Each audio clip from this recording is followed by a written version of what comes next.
Hello, everyone. Good morning. Hello.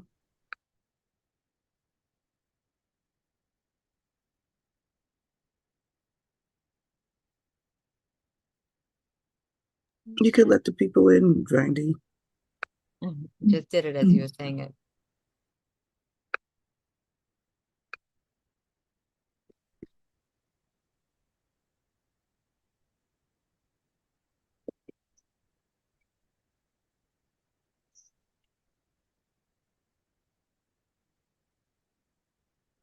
Okay, the meeting will start promptly at 9:30.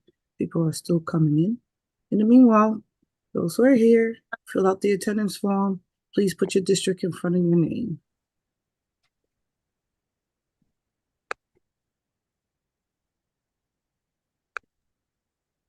Good morning. Good morning.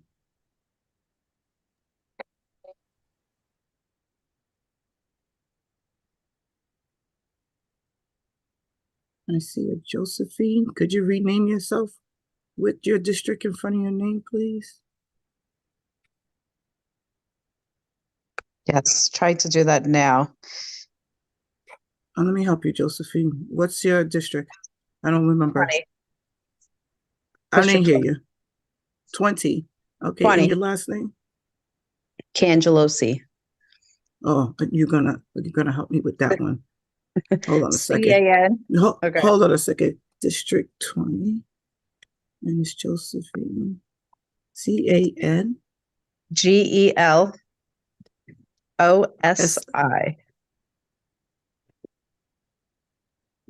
Okay, I got G-A-N-G-E-L-O-S.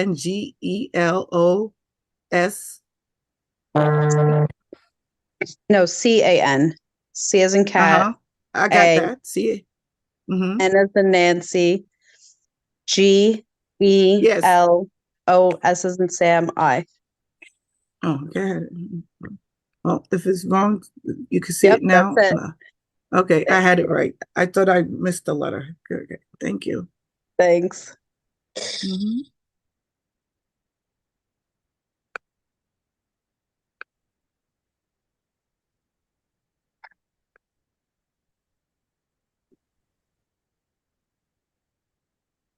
Okay, I guess this is District 6.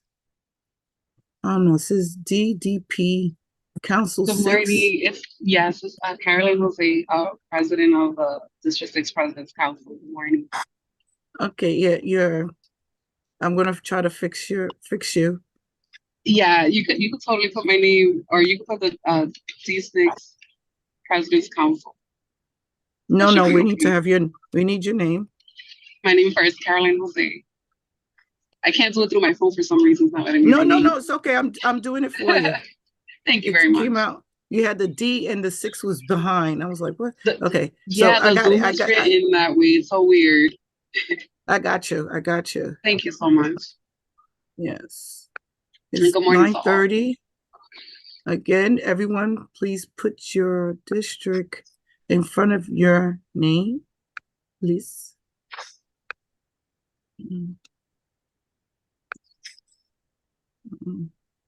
Give us a second. I'm going to make certain people co-hosts, and then we're going to start. Miss Valdez, Melissa, what's your district again? So I can fix you. 2. Thank you. Welcome.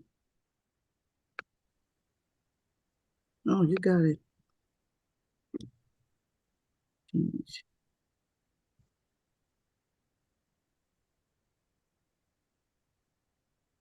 Okay.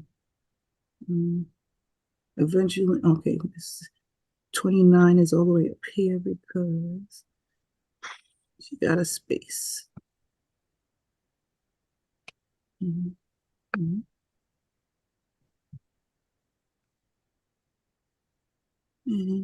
Adriana. One more minute. And I just saw Erica.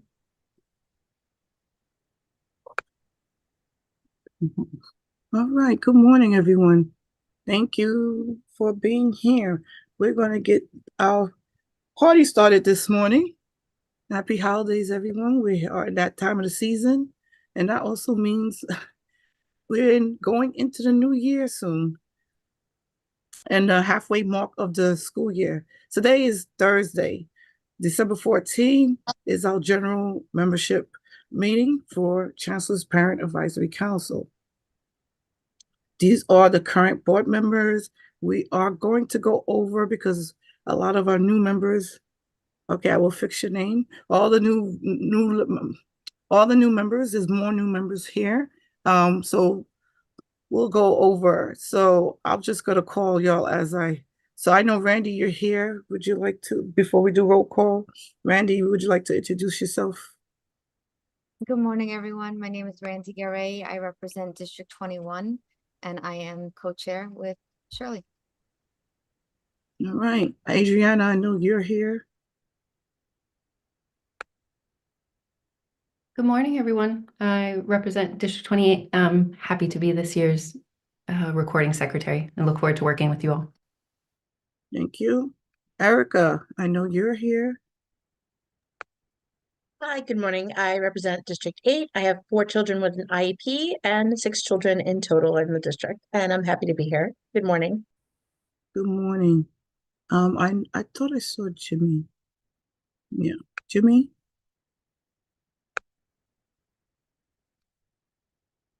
If you're able to speak. Good morning, everyone. I'm Jimmy Brown. I'm the second VP, and I represent District 3. Thank you.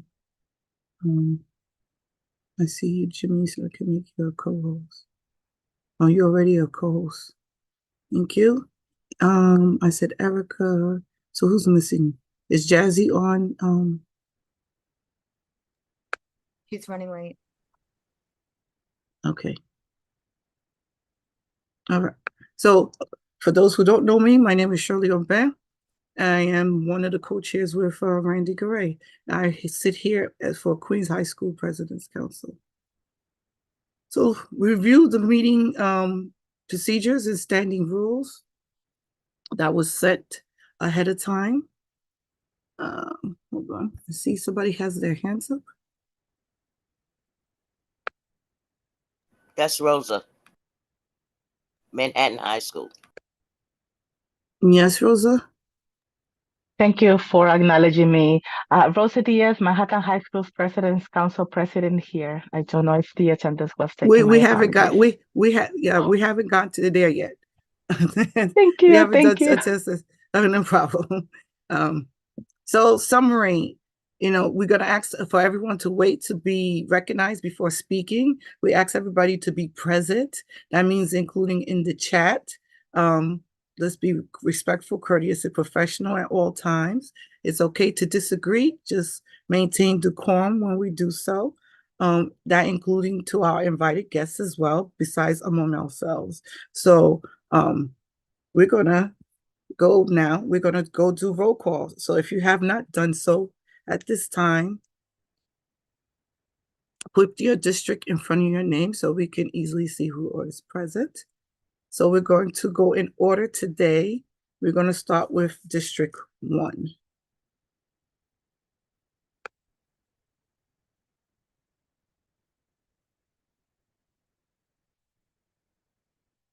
District 1. And then periodically, the attendance form is going to be placed in the chat. Please fill that out. That is the official record, even though we're doing roll call here. District 2. Present. Good morning. District 3. Here. District 4.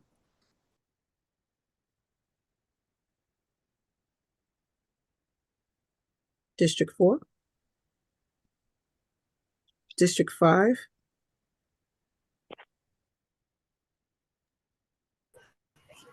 Here. Good morning. Good morning. District 6. Here. And happy to be. Good morning. District 7.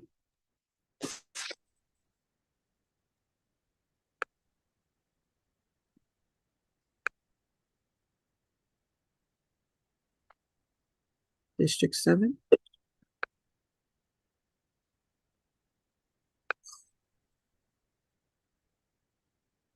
Okay, District 8. Present. Good morning. District 9. Here. Good morning. District 10. District 10. Hey, District 11.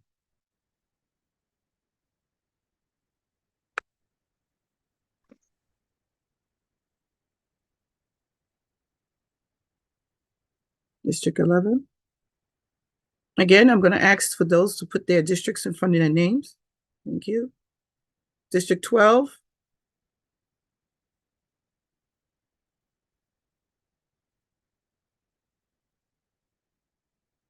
District 12. District 13.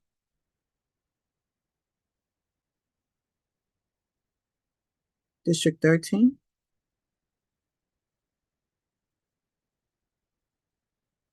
District 14.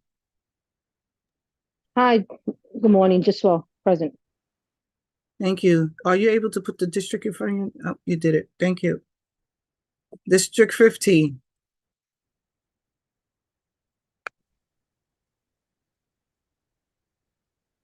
District 15.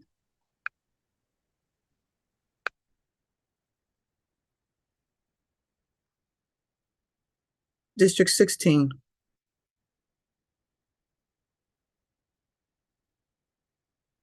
District 16.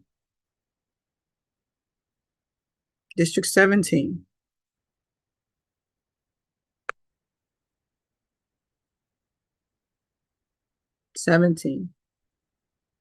District 18.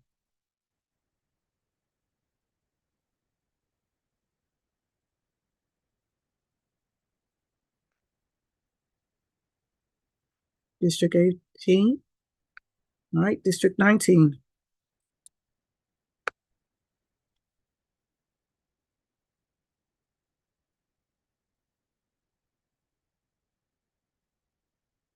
District 20. Good morning, everyone. Good morning. 21. Good morning, present. 22.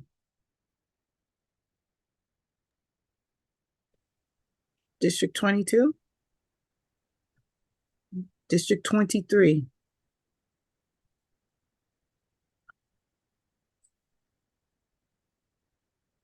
'24.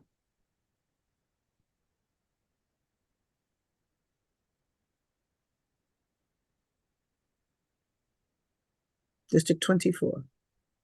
Okay, District 25. Good morning, present. Thank you. 26. So she might not be able here, but District 26.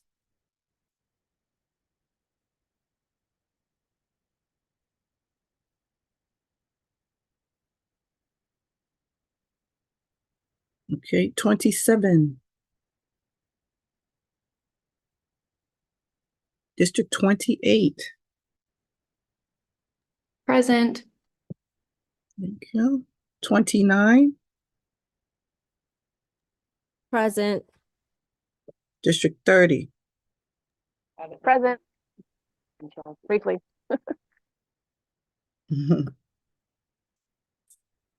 31. Good morning. Melissa is going to be on a little late for 31. She's in a Title I meeting right now. And who I'm is the high school. speaking? This is Pamela. I'm the high school representative. So she just asked me to let you know. All right, so I will rename you in front of your name. Thank you for letting us know. Just make sure she signs the attendance form. 32. Thank you, Pamela. District 32. You said Jazzy's running late too? Yeah, she's running late. She's having an issue. Okay, and District 75. Good morning, present. Thank you. Good morning. Bronx High Schools. Good morning. Good morning. Brooklyn High School.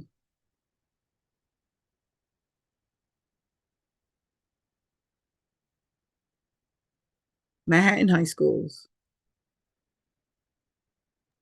Good morning. I know. Rosa Diaz here. Good morning. Okay, Queens High Schools is present. Staten Island. We just heard from Pamela. Yes, Staten Island is here. Thank you.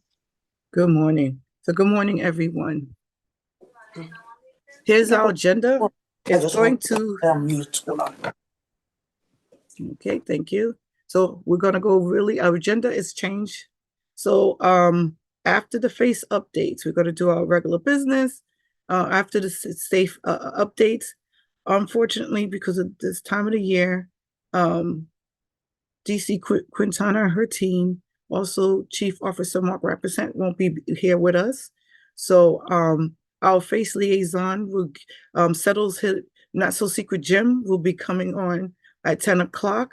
At 10:30, we will have the Harlem Magic Masters International.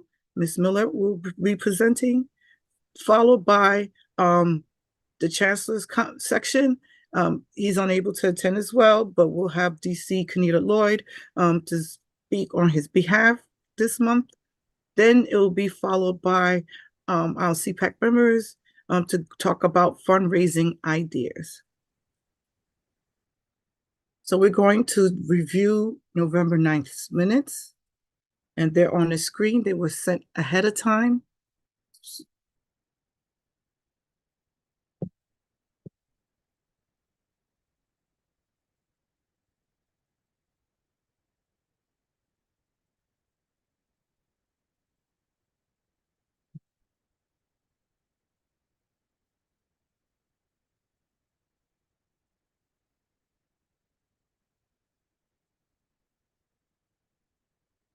So Anthony, you're gonna go at 9:50, and the face updates will occur at 10:20.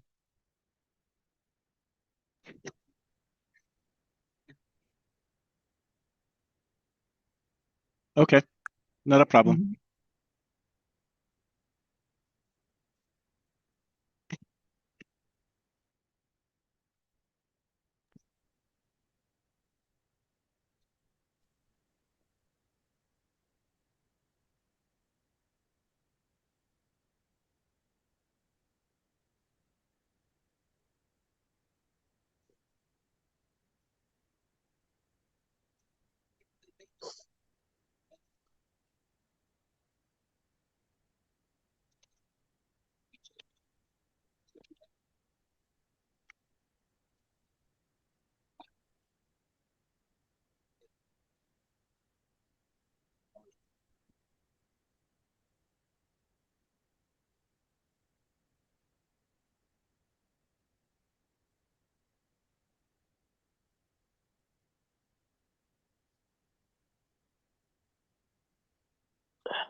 Michelle, could you tell me what your last name is? District 22, please. It's Michelle Robinson. Robinson, thank you.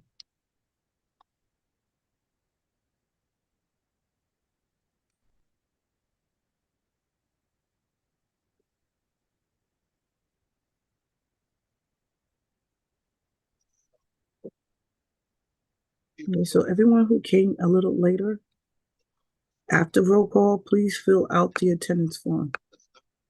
And everyone who hasn't, please fill out the attendance form.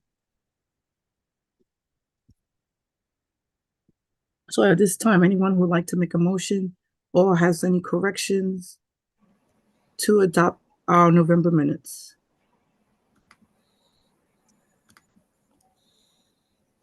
I see a hands up. Give me a second so I can keeps going. I All right, Ms. motion to Brown. adopt the minutes. I motion to adopt the minutes and with any Okay. necessary corrections. And I see you having your hands up, Rosa. Yes, Manhattan High School's seconds it. Thank you. Thank you. Anyone opposes to adopt our minutes as written? Anyone wants to choose to abstain for the records?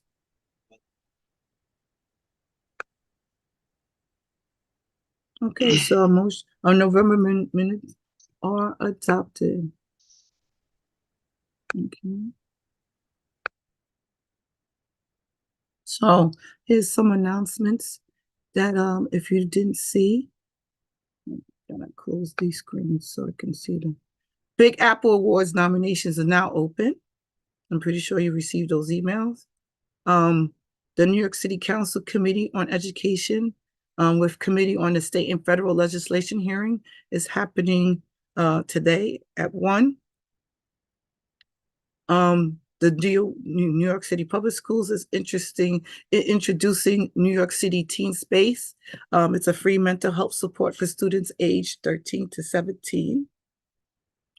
The New York State Education, the State Department, New York State Education Department hearings on mayoral control. The next one up is December 18th. It's in Queens, and Brooklyn is January 11th, and Manhattan is January 18th, and Staten Island is January 29th. The link and all the more information is posted on every single one of these items on our website. CPAC updates, again, a reminder, the capacity building support meets the first Tuesdays of the month at 11:30. Communications, the first Tuesday of the month at 10 a.m. The high school committee is the first Monday of the month at 10:30. Legislative committee meets quarterly, waiting for the next meeting date. The multilingual language learners meet quarterly. They had their meeting on November 3rd, so the next meeting will be in February. The Title I is the first Tuesday of the month at 11. The Wellness Committee is the second Wednesdays of the month at 10:30. The alumni meet is quarterly. The next one is December 18th.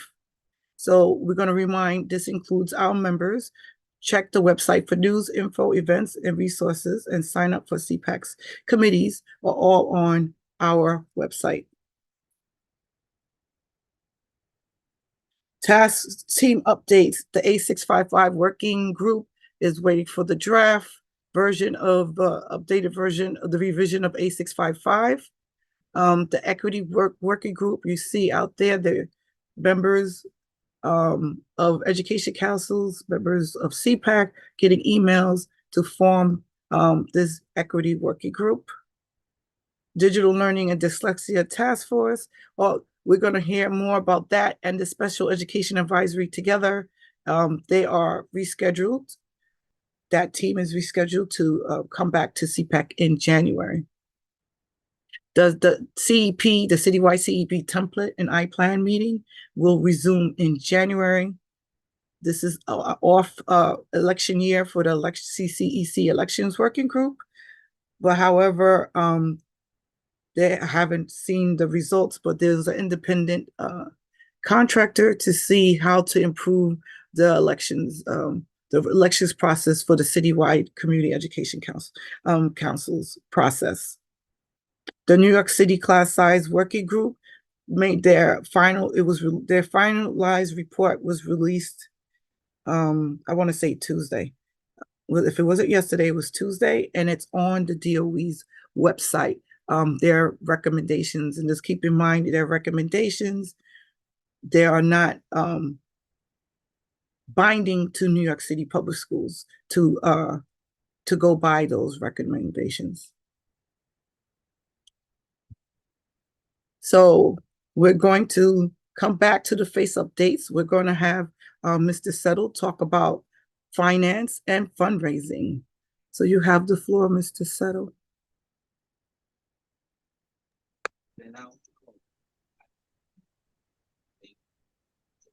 Hello, everyone. How are you? It's been a minute since I was with you last. You were here last month. I was away. Let me just turn this video on. There. So I wanted to jump right into this, and you can. I want you to just jot these things down. Make sure see if we're all on the same page on this. So I'm going to ask you some financial reporting myths and facts. So you figure out which is the myth or which is the fact. So number one, financial reporting is required. Is that a myth or is that a fact? Yeah, type it in the chat.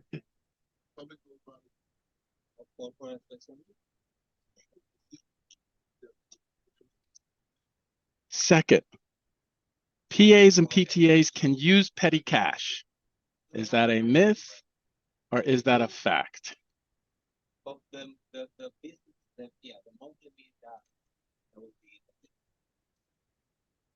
PTAs, and president's councils must use a DOE approved vendor. Is That's that a a good myth one. or is that a fact? And the last one, budgets are optional. Is that a myth or is that a fact? And you may ask yourselves now, why is he asking us these questions? We know the answers to these questions. I'm asking the answers to these questions because there's a lot of your schools that don't. And I know that because we get those questions. You get those questions, and you get those questions, and you ask me those questions, or you ask people here those questions. So let's go through it really quickly, and I think most of you got them all right? And so financial reporting is required. Yes, that is a fact. It is required. But let's take that one additional step. So not only is the interim financial report required and the annual financial report required, but between all of those things, you have things such as a fundraising activity report.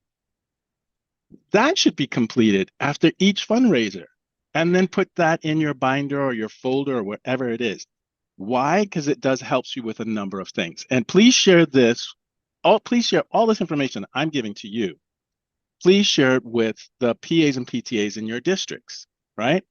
And in your boroughs, because we want to get everybody on the same page so that everybody is working at the best optimal level possible, right? So filling out an activity report, a fundraising activity report, and then filing that away helps you do a number of things.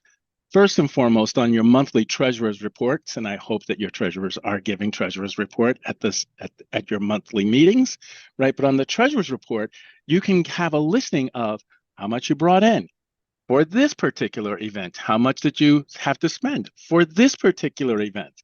And then when you're going to put those interim and annual reports, you have all that information nice and neat all in one place. So not only is it the interim financial report and the annual financial report, but we also have those fundraising activity reports. And we have those treasurer's reports. That's all a part of financial reporting. That's all required of all PAs and PTAs. And we want people to kind of get into the habit of doing these things because it will make life easier. So those of you who share this information with your PAs and PTAs and who do it diligently, you can attest it makes life so much easier in the long run. PAs and PTAs can use petty cash. That is a myth.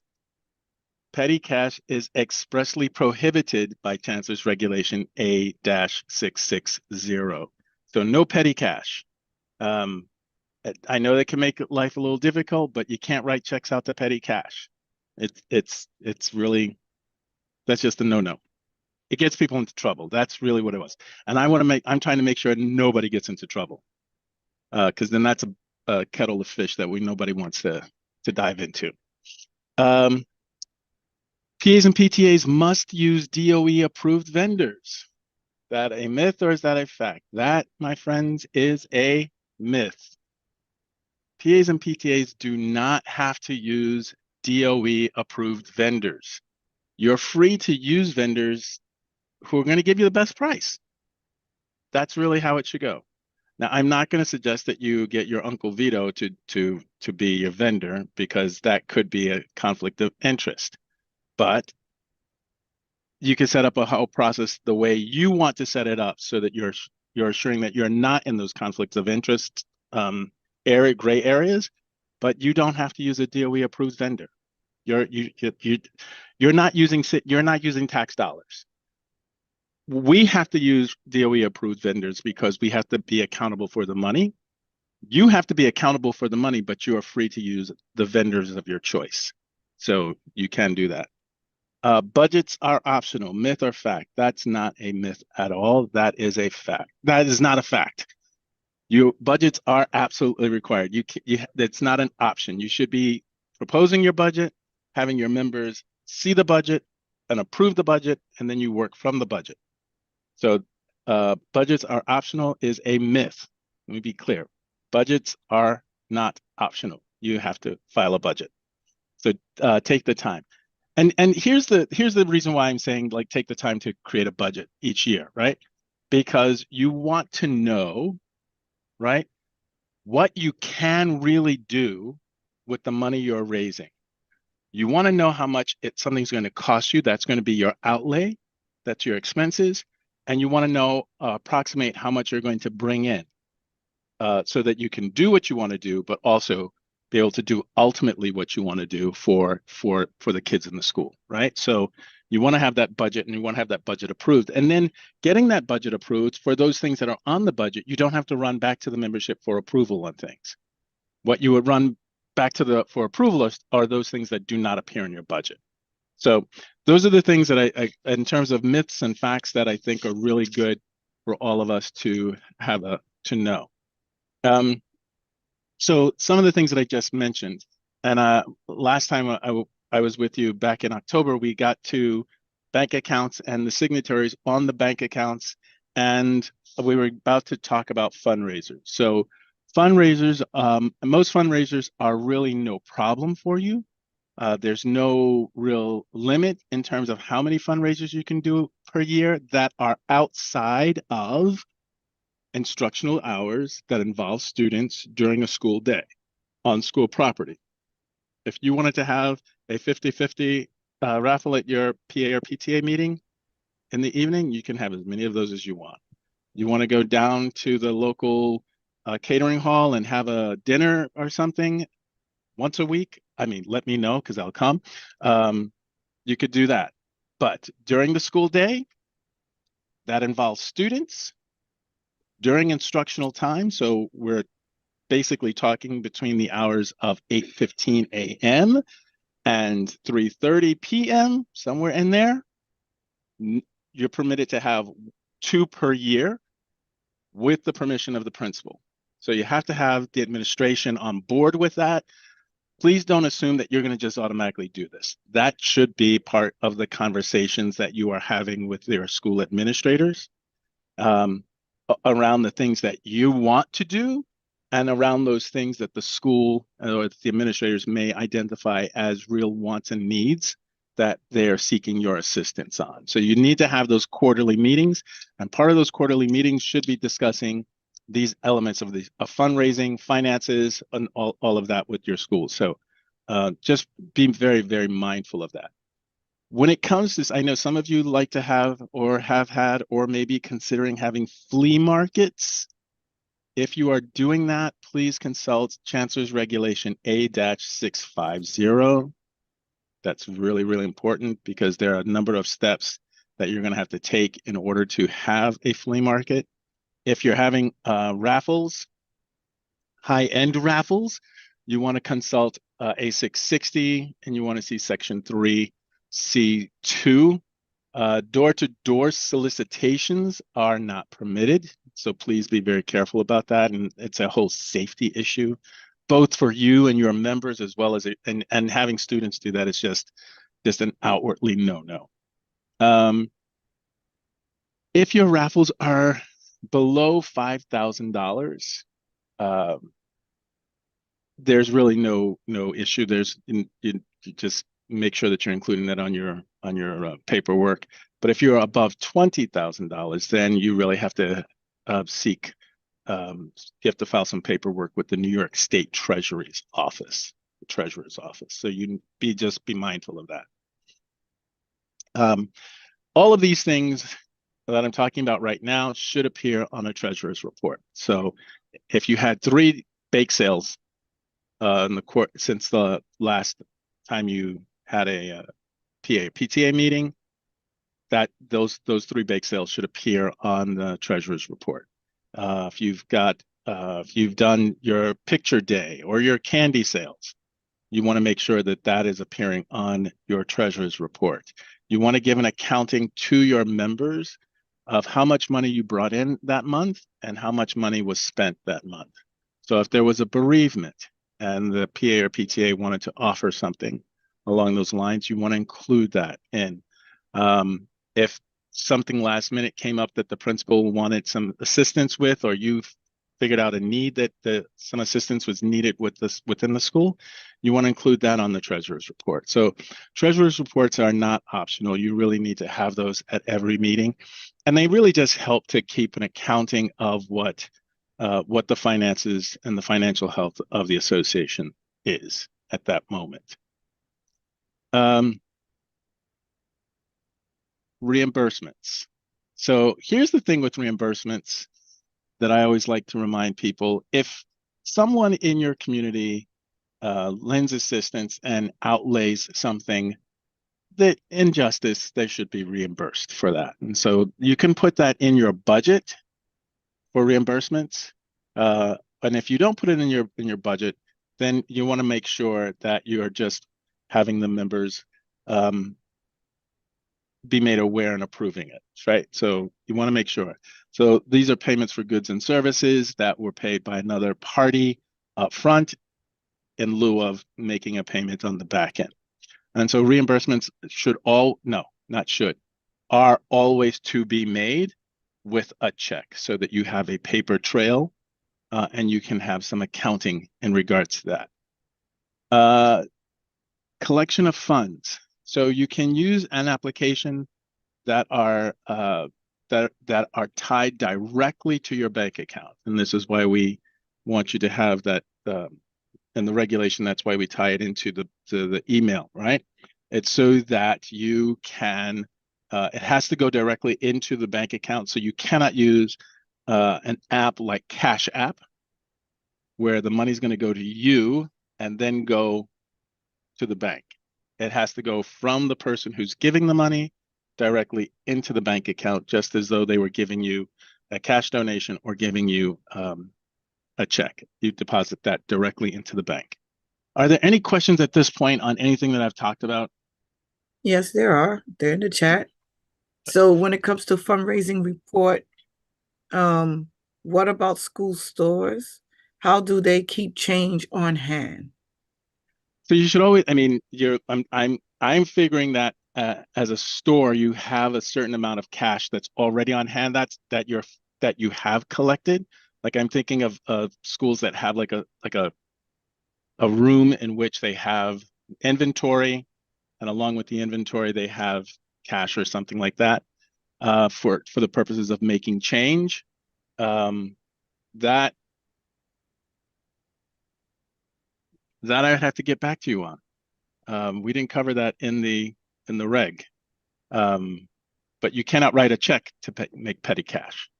So let me get back to you. Let me check with our legal office on that, our finance office, and then I can report that back out in January. And I know that I know I'm jotting the notes down, so I know everybody else will be eager to know what that is. Is there another question? Wait. So I'll get back to you on that one. Am I muted? Okay. May I answer that question? Sure. We're not allowed to have petty cash. So what you could do is, if you're starting a new, if it's funds that you were, I don't know how to explain it. Yeah. If it's a fundraiser, right? You're starting, like, let's say it's Valentine's Day. What it is that a member can come with cash and use that for change, and when to use that as change, right? And then they can get reimbursed, and then you'll have change on hand when you get payments from the sale for the of initial items. start. Yes, so then that person gets reimbursed. That's technically that's how it should be done, because technically we're not supposed to have petty cash. But again, Anthony will come back for more. But that's how we go around and making sure we have change, that someone comes with change, and then we reimburse that individual with a check, right? Reimbursements with a check for the dollar amount. So if they came with change for $100, then you reimburse them with a check for $100. And then as you get profits from your sale, then you'll Mhm. have all the change you need. But the initial should be done by someone contributing the change themselves and then getting reimbursed. So you don't have cash on hand. So I see there's a question Shirley, on can I raffles. clarify that question? It's the same question. The second part is that it also says that when you receive money that you have to deposit it that day or within 3 days for the weekend. So that's where I'm at. It's like the catch-22 of when does that person get their money back before you're in the either we have to deposit this money or like we can't keep it in the school. So that was like that's my question Mhm. right there, is that little small gray space is just like Yeah. not to be very clear about that. I think that the other way, I've got a question for who didn't get their money back. No, it wasn't even. So honestly, I know school stores that are not doing it right, period. But I know how to do it right. But even in that suggestion, it's not spelled out that way. So like when I say that, it's like, but where does it say that? So I would love like for Faith to like say, yes, this is the guidance, and then it's in our minutes. So now I have it in writing. But I've explained it that way. And I've had that situation where they didn't want to reimburse the parent that purchased everything in advance.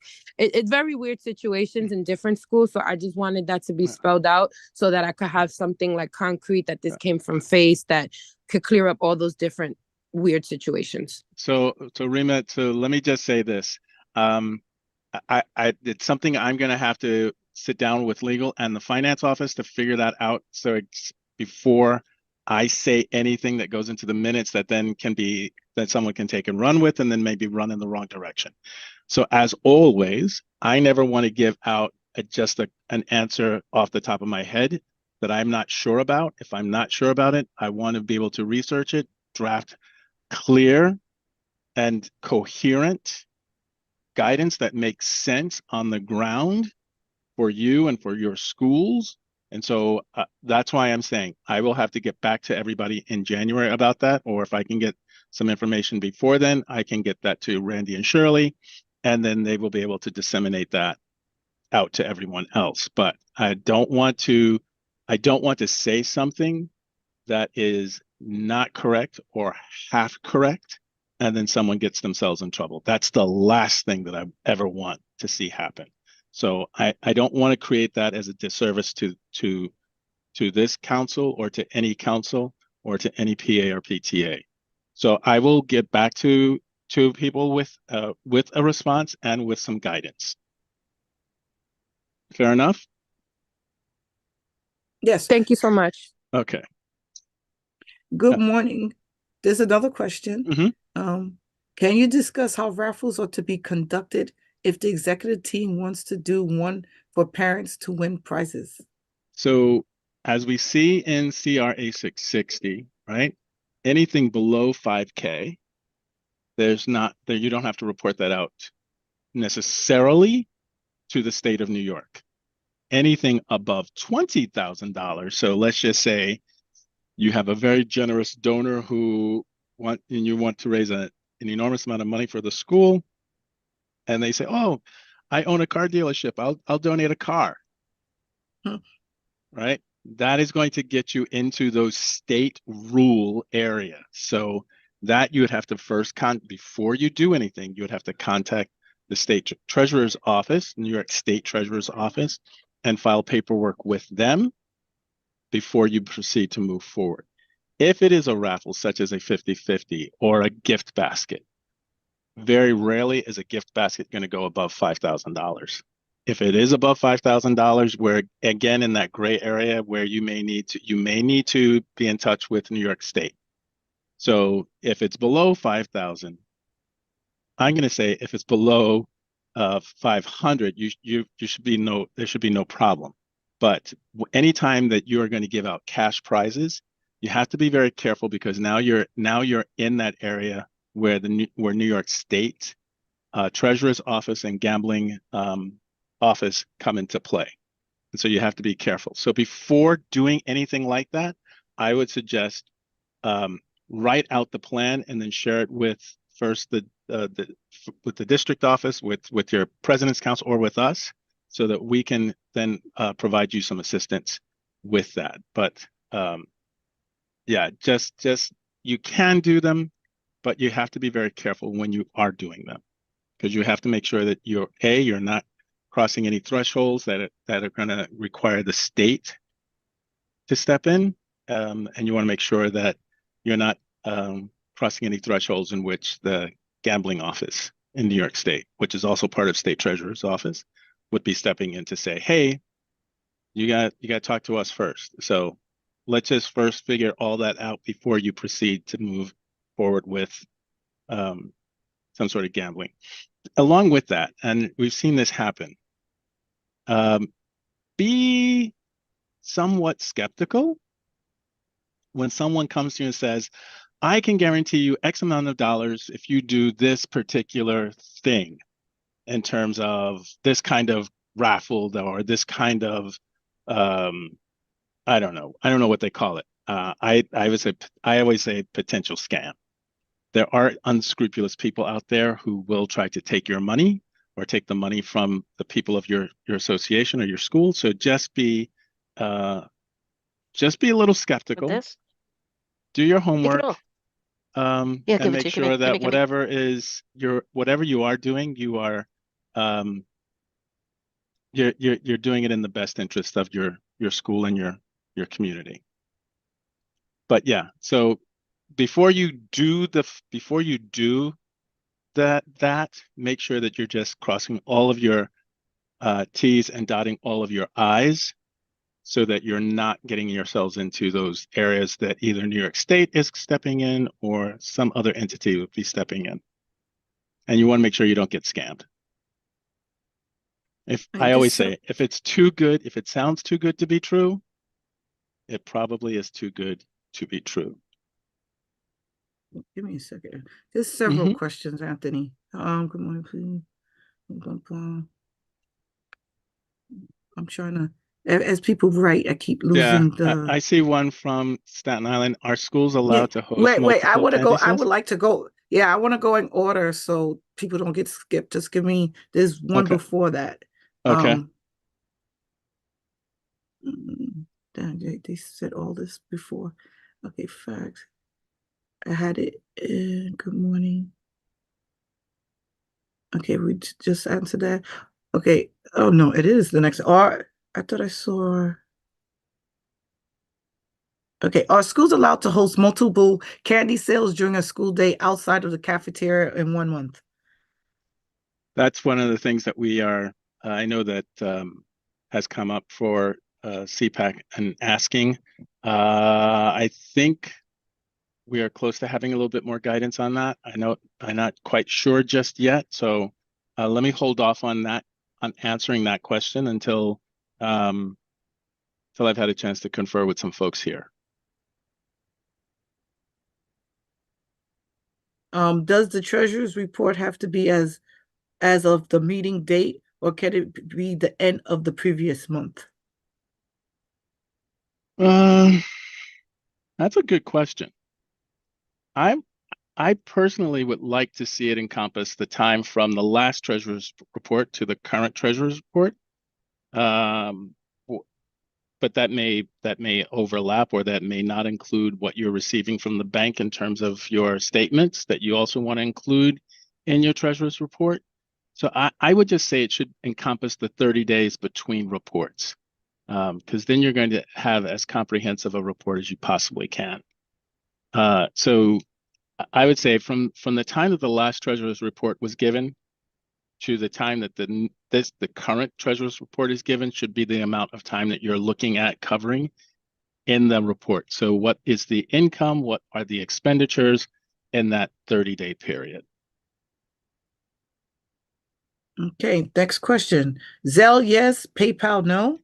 That's a question. I see it. Let's answer that one first, and then I'll go to the second part. So here's what we would say. The money has to be a conduit in which the money goes directly from the giver right into the bank account. So we know that Zelle does that if your bank accepts Zelle, right? If your bank does not accept Zelle, and there are still one or two out there that don't, then Zelle, no. PayPal, I think we've done PayPal on a case by case basis, so I don't want to say a blanket yes. And I always tell you guys to have a copy of A660 on hand, so I have mine right here.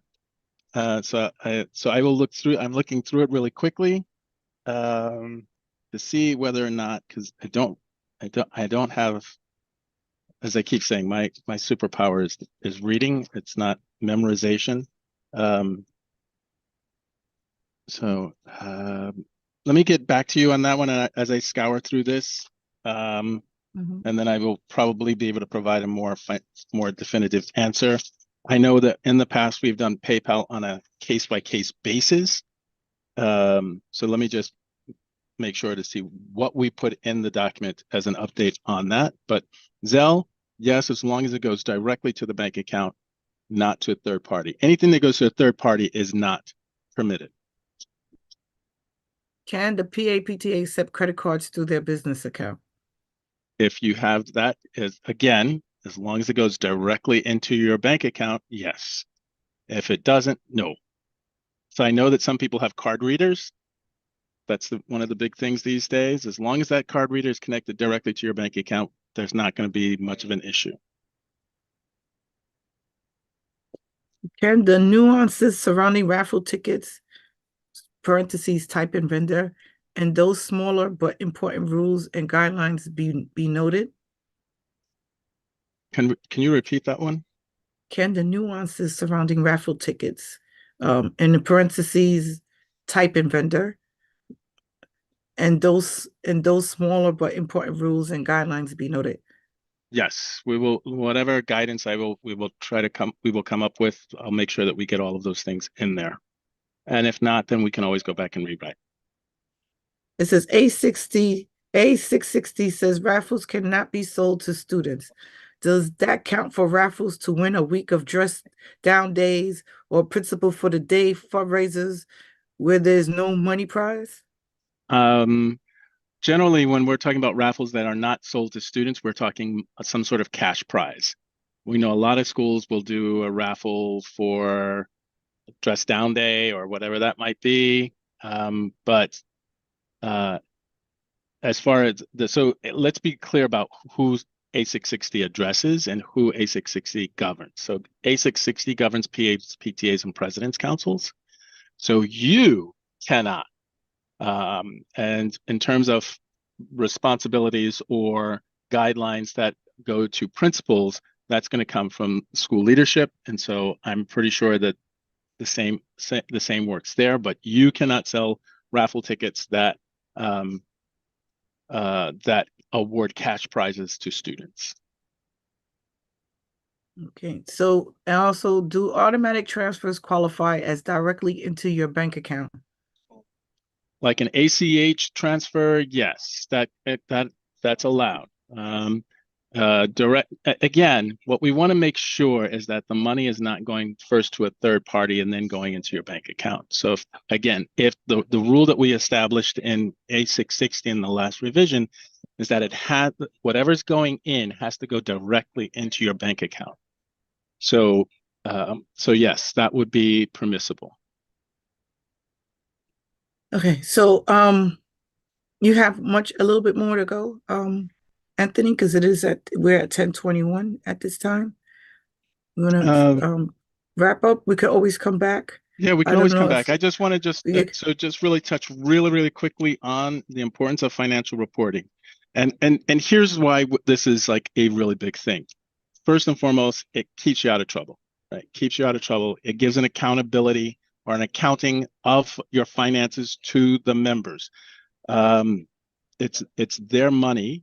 It's money that they're giving to the association. It's money that they are raising for the association. So they have a right to know how it's being used and what it's being used for.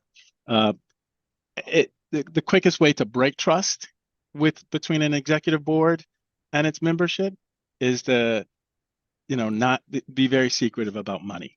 That's the fastest way to break trust. You want to be building trust between the executive board and its members.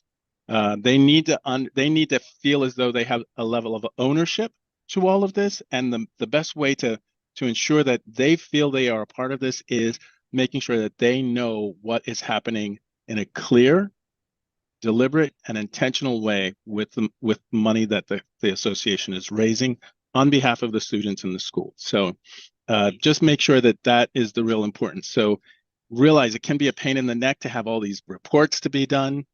But again, in the long run, it makes life so much easier. And as I am always fond to say, keeps you out of trouble. So we can come Thank you, back to Anthony. this. Yeah, we'll come back to this.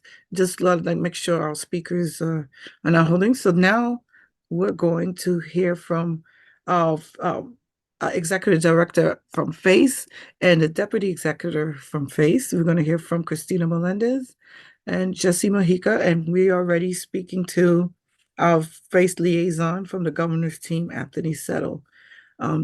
Deputy Chancellor Kenita Lloyd will be joining us a little by 11 o'clock. So, Christina, Dr. Melendez, you have the floor. Good morning, everyone. It's always a great pleasure to be here with you all. Today on our FACE updates, I'm going to pass the mic over to Jesse, who's prepared to provide you with some of the stuff we're cooking over here and we've been working on since last month or building on. So good morning. Nice to see you all. And Jesse, if that's okay, Shirley. Of course it is. Thanks. Good morning, everyone, and thank you, Christina. Just wanted to thank everyone. Always an honor and privilege to be at your meeting. I wanted to start our updates just with a few congratulations that we wanted to share. Dr. Melendez and I wanted to share. First and foremost, we wanted to congratulate Shirley on her appointment to the panel for educational policy. Yes, we could all applaud. Absolutely. I just wanted, just take a moment on behalf of Christina and I. We have had the privilege of working with Shirley, working closely with her. As all of you know, Shirley is a fierce advocate for all students and parents who devotes countless hours, countless hours. Like I can't tell you the conversations that we've had with Shirley where, she has, as we all do, responsibilities, as parents and to our homes. And Shirley is, dedicated, always like so unselfishly dedicating her time and passionately always advocating for what's right. And Shirley, on behalf of Christina and I, it's just been a privilege to work with you throughout all of these years, and we are so proud of you. And we know that your advocacy continues in your new responsibilities, and the PEP couldn't have any finer appointment than you. So we congratulate you. We want us to start there and congratulate you. So another round of applause to Shirley. Well, thank you. You're not playing fair, so but thank you so much. And the other congratulations, I see that we have some colleagues here in District 9. We had a town hall in District 9 recently, and it was historic. The town hall was completely in Spanish and translated into English. And I really wanted to thank all of, in particular, President Aide Zanos Flores for her leadership, for all of the members of CC9 for their leadership. It was an important statement to make, in a city as diverse as ours and in a city where, multiple languages are spoken.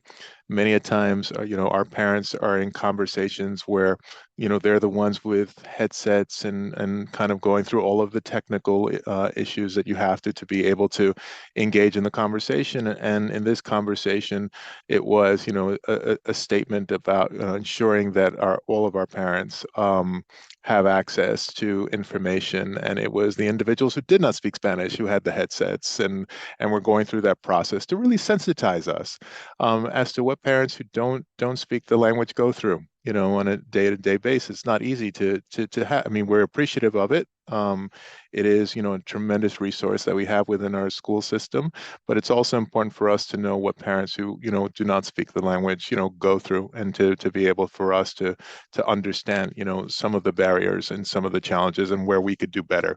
So I really wanted to really thank District 9 for that historic town hall. It went exceptionally well.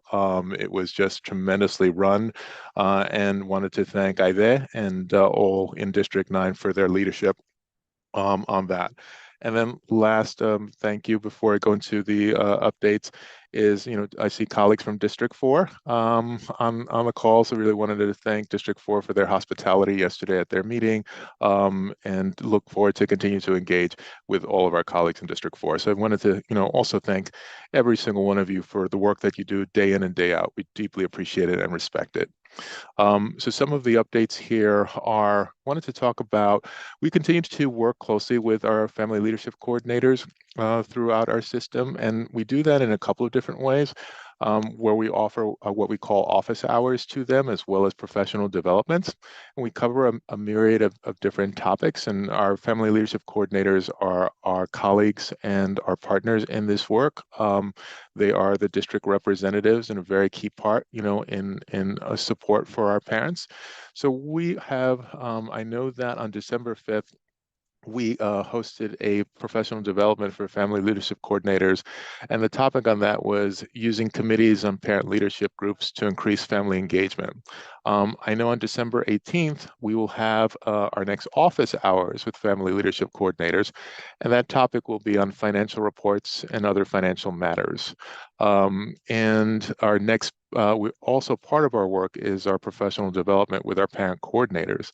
So our next PCPD will be on December 20th, and the topic on that will be how chronic absence and lateness negatively impacts learning and development. So, part of our work in FACE is to work very closely with our partners throughout the system, throughout the district, parent coordinators, obviously, and family leadership coordinators, as well as obviously our parent leaders, are key partners in this work. I mentioned town halls before and congratulating District 9. Tonight we will have, and thanking our colleagues on the line from District 15, town hall in District 15, which we are looking forward to. Town halls are, a very important part of our work and going into the community, really kind of understanding what the concerns are and hearing from parents. So we thank all in District 15 for hosting the town hall this evening. And the next town hall will be in the new year, which will be on Monday, January 8th, within District 26. So we, once again, thank everyone in District 26 as well.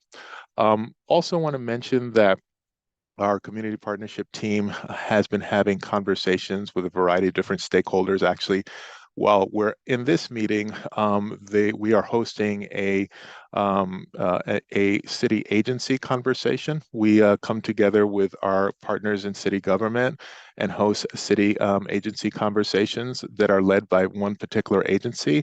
And in today's conversation, that's actually happening concurrent to this conversation, it's the Department of Transportation that is presenting on what their, how their agency runs and what, just letting everyone know a bit about the work that they do and how that intersects with other agencies. In the past, we've had similar presentations from, I believe ACS was another agency where ACS took us through what their preventative services and how the agency runs. So that's one agency that we do, one group of agencies that we, community partnerships works with. We have also had conversations recently with faith-based organizations, as well as community-based organizations. So it's our, it is, as FACE has restructured, we continue to reach out to additional partners in the work. So we're definitely making more active attempts to work with other agency partners, work with community-based organizations, as well as work with our faith-based partners as well. So with that said, I just wanted to take a pause and see if there are any questions. But once again, we're very appreciative of the time that we have, here to present, and always very appreciative of the work that we do together, and deeply respect that the work that all of you do day in and day out on behalf of your districts throughout the city. Thank you. Thank you so much, Senor Mojica. I'm going to read this comment that's in the chat. It says, we have DOT questions. Always a struggle knowing who owns what land and how to move accordingly to make modifications. I think that's a great question. We have our community partnerships team here at FACE has been having conversations with multiple agencies across our city with the hopes to really talk about, our common clients, right? Or our citizens, our fellow New Yorkers. We all work together in service of all of New York City residents, and yet, sometimes we don't talk as often. And so we've started having those, we've led the way in convening those multiple agencies in conversation around just what are we doing? How can we do it better together? And today, actually, that team is meeting and DOT is speaking on a bunch of their own work and their portfolio and how we can work together.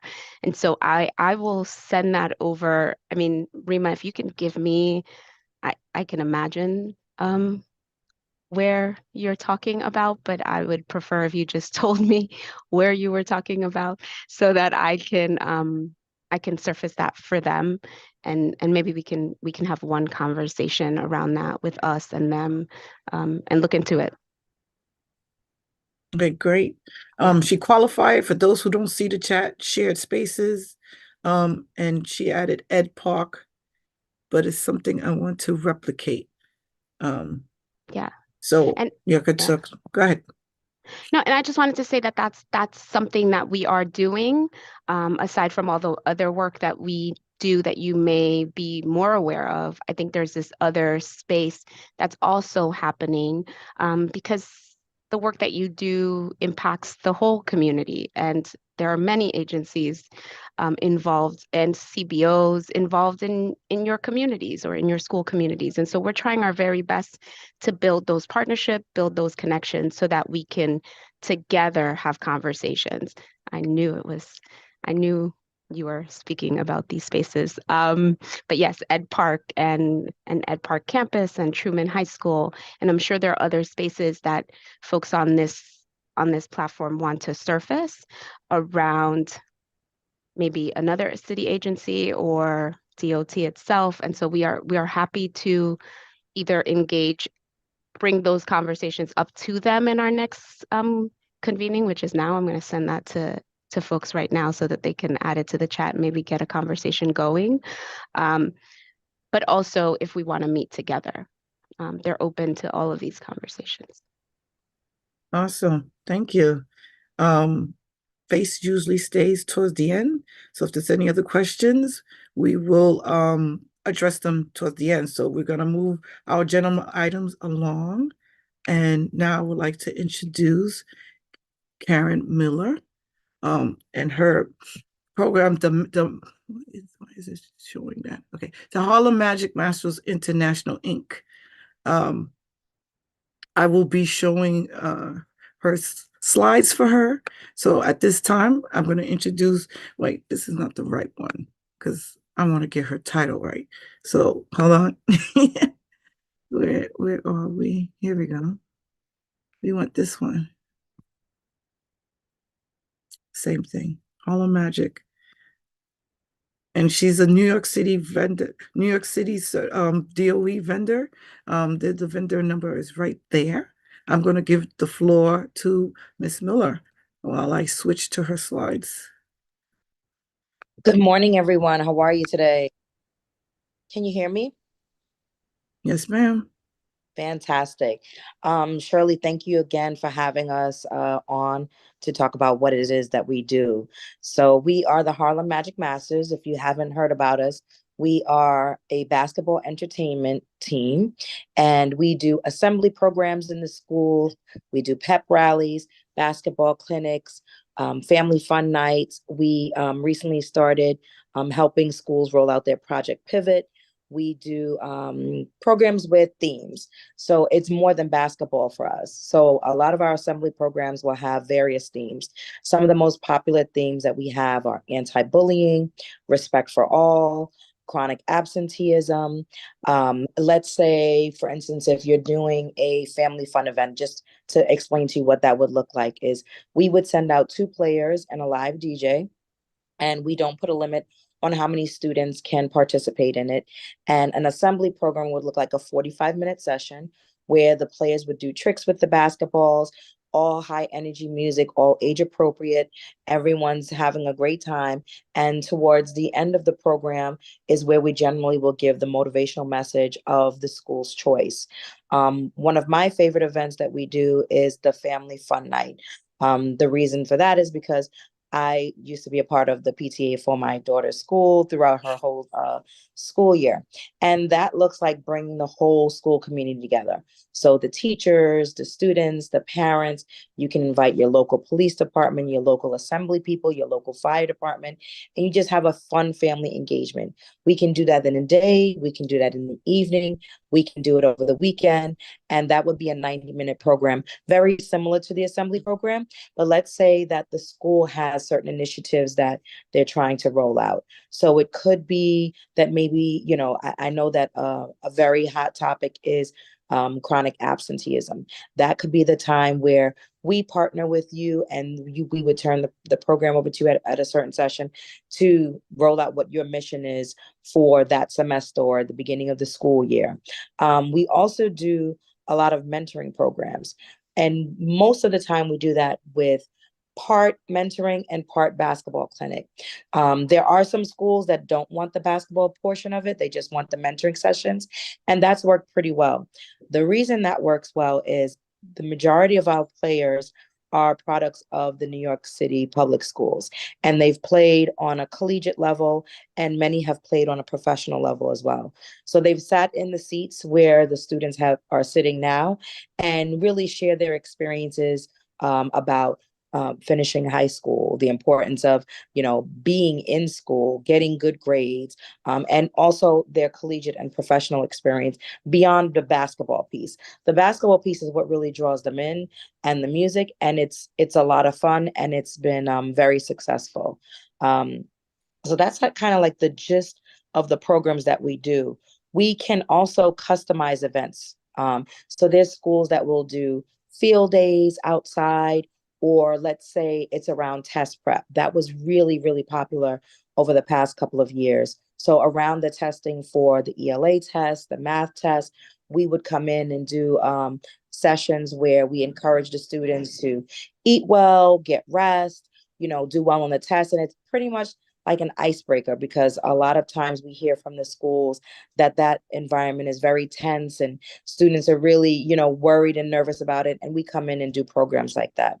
Respect for All Week in February is extremely popular and busy for us. We go in and do assembly programs. Most schools will book us for multiple assembly programs back to back. So for instance, a school will book us for 2 to 3 assemblies back to back. The first assembly would be for K-2. The next one would be from 3 to 4, and maybe it would be, a game that would be done for the 5th grade class. But we can do those assembly programs back to back, or games. The game is extremely popular in the schools because it's an hour game. We send out a full team of 6 players, a DJ, and a referee. And if anyone's ever seen the Harlem Globetrotter games, it's very similar to that. So no one needs to actually know how to play basketball. It's really a fun and entertaining event. And it's a big hit with the schools. The students love it, the teachers love it, the parents love it. And we've been really successful with rebooking with schools. Like the majority of the schools, I would say about 99% of the schools rebook us again each year to come back. And then there's schools that will book us for multiple programs. So we have some schools that may book us for one assembly program, and we have schools that book us for programs throughout the school year. So in the beginning of the school year, it might look like a family fun night an assembly program, and it would be staggered throughout the months where we come in and do a mentoring session, a game, and we put together a package. But we definitely are able to customize events for you for what it is that you're looking for. And I know that we have the front of our brochure up there. I'm definitely willing to email everyone the brochure, which will describe all of our programs in here, the pricing, who we are, what we're about. Our vendor number is on the front. And if there's any questions, I don't know how much time I have to speak, Shirley, but I try to put you have plenty of time. Oh, So okay. you still got plenty of time. I'm Okay, slow good. showing the slides. Yeah. Yeah. So it's been really successful, and I'm a little bit partial to what we do because I love basketball. I'm a basketball coach outside of what I do with the Harlem Magic Masters. And I am a product of the New York City Public Schools as well as my daughter. And so when I speak to schools, because I'm usually the person that's booking the programs, and I hear schools struggling with trying to reach the students, and I speak to our players often, they're really going in and trying to mentor the students that are having issues in schools. So now, don't get me wrong, there's some schools where they're like, we just want to have fun. This is just going to be, a fun, entertaining assembly or a pep rally. But we also have schools that have been struggling. And for me, as a mom, as a coach, basketball is really the tool that we use to connect with the students. And I always like to use one example of a program I went to in Staten Island. So the school identified a number of students that were considered at risk. And we had separate mentoring sessions for the boys and mentoring sessions for the girls. And what I realized, and which I knew prior to this, but to actually hear the stories of some of the students and the things that they're going through, they just wanted to be able to share what was happening with them. Thank you so much. I'm sorry, Karen, for a second. Are you seeing the slides? Some people telling me they're not seeing slides. So the only slide that I'm seeing is the front page like this. And it does. Well, okay, so something is with Zoom because I've been sharing the slides. Let me stop sharing again, but I'm sharing the slides. I've been sharing the slides. No, what that so everything that I'm talking about is in this presentation in the brochure. And what I can there it is. Now it's changed. So let me go I'm going back to the beginning because this Okay. I was been sharing this, but as you continue to talk, I'll move up the slides a little bit, right? So they can see. So the one example that I found very powerful is we went to a school and we had a separate session with the boys, separate session with the girls. And some of those students just really wanted to be heard. So we did a beginning icebreaker where we were doing passing drills with the girls. I was in the girls session, obviously. And it kind of broke the ice and some didn't really want to participate, but then they realized like, okay, we're just doing simple dribbling drills. But then we sat down and we spoke to the students in regards to, what their issues are in the school and, what they're going through. And it was extremely powerful to hear one young lady explain that her dad had passed away. Another one explained about her dad being incarcerated. And for me, and again, coming from a mom and a coach's perspective, I felt that they wanted to be heard. And us going in one time, I think is a good thing, but we always try to book multiple sessions because what happens is our players / mentors end up building a bond with these students. And what we do aside from coming in when we do the programs, if it's a mentoring session that's set up, we do complimentary pop-up visits. So I was speaking to one of our head mentors yesterday, and they're working with a school that is rolling out Project Pivot. And these students are at risk for not graduating. They have been chronically absent. And our players are going in, encouraging them to finish up, telling them that they have the support. But what they'll also do is they will pop up unannounced. Obviously, it will be arranged with the principal or the assistant principal or whoever's running the program, but they'll show up and it says something to the students like, oh, wow, they really care about me beyond, them coming in and doing the clinic or the actual planned mentoring sessions. And so I'm a big fan of it. Obviously, not just because I work for the company, but I believe in what we do. And I do believe that basketball is a really strong tool in order to get through to students. So I can absolutely put my email address in the chat, and anyone that wants this email to you, I can send it to you. I can put my contact information. Great. I'm actually reading some of the chat too, Shirley. I see that someone said that we were there last year, and one of the guys stayed behind and played basketball with the kids. So I love to hear testimonies like that because, again, we do go to a lot of the schools, and our players will stay. They'll sign autographs for basketballs. We do sell merchandise. We sell T-shirts. We sell hats. But it's beyond the basketball piece for us because, again, these players, some of them have played overseas, and now they're coming back and giving back, and they want to share with the students. Listen, if you really focus, you can get somewhere, whether it's playing basketball or not. And so that connection is really important to us. Yeah, I'm slowly. I don't want to go through the slides too quickly. That's totally fine. So it's just re-emphasizing your program. I was on target when you were talking, but no, that's fine because the brochure is just basically going to speak to what I spoke to. So it'll detail the assembly program, the breakdown.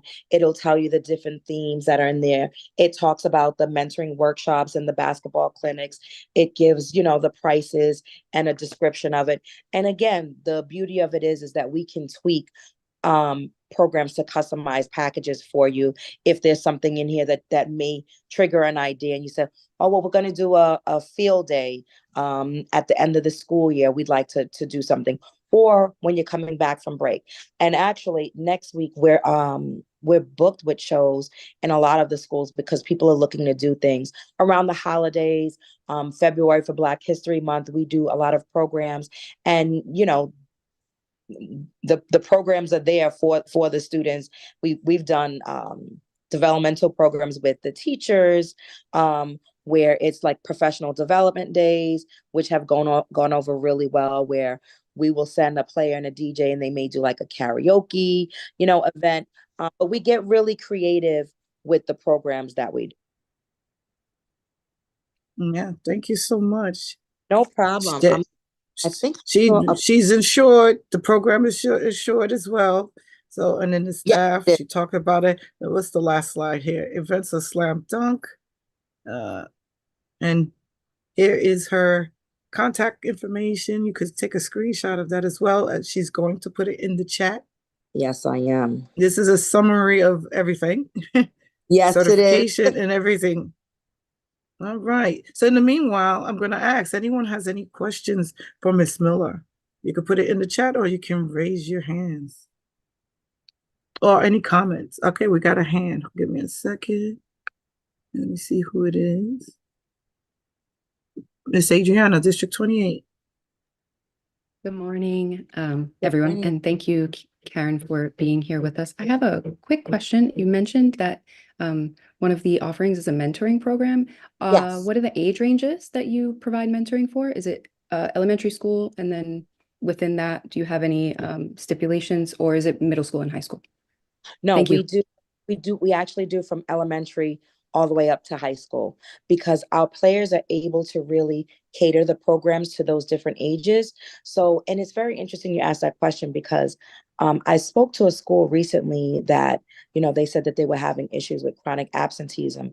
And generally, you would think that it's the high school schools that are having that issue. But this school shared with me that it was actually the younger grades.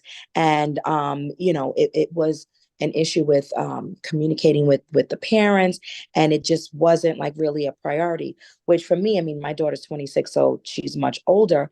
I was always very involved, but I'm finding and hearing that there's a lot less parent involvement.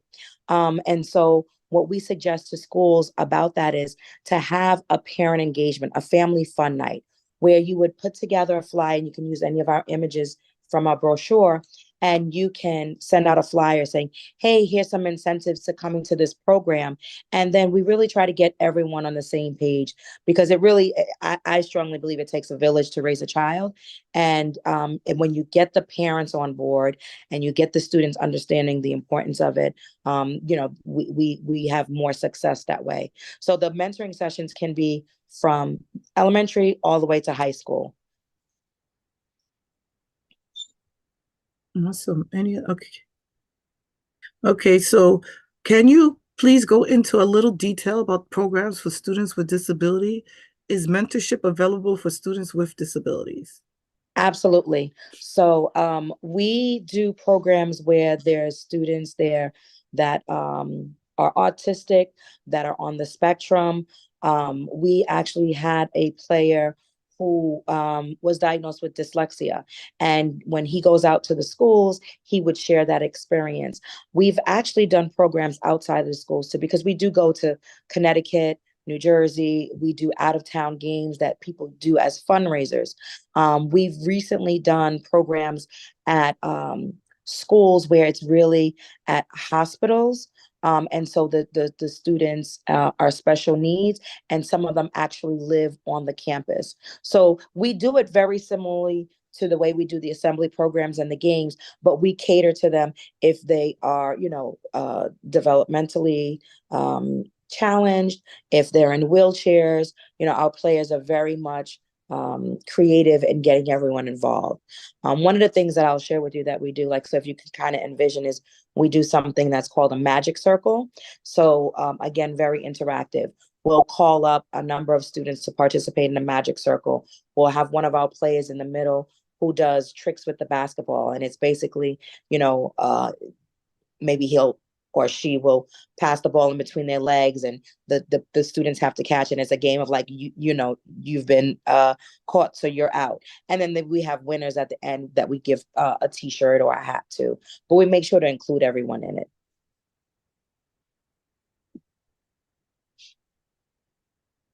I see another question asking about supporting students who speak other languages. We do have a number of our players and mentors who are bilingual. We have a lot of schools that ask for Spanish-speaking players, and we are able to accommodate those requests. Awesome. Any other questions or final thought for Ms. Miller?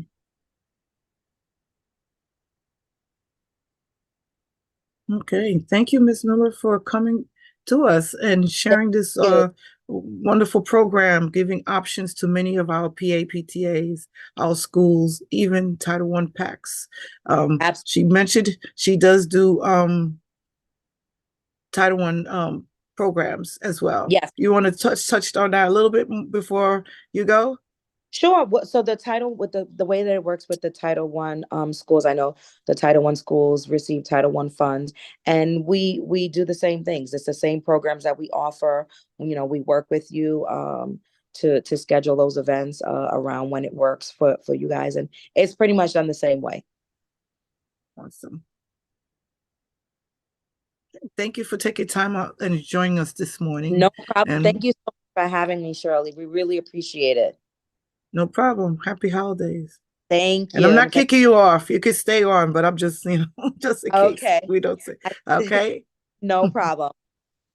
All right. We do have 5 minutes before we do hearing from the Chancellor's team from David Banks. So, Anthony, you want to speak for 5 minutes about fundraising?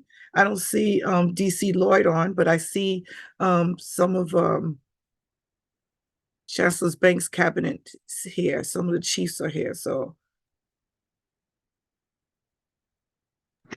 there we go. Sure, I can talk about fundraising for 5 minutes. Okay, go ahead. Actually, I saw there was some additional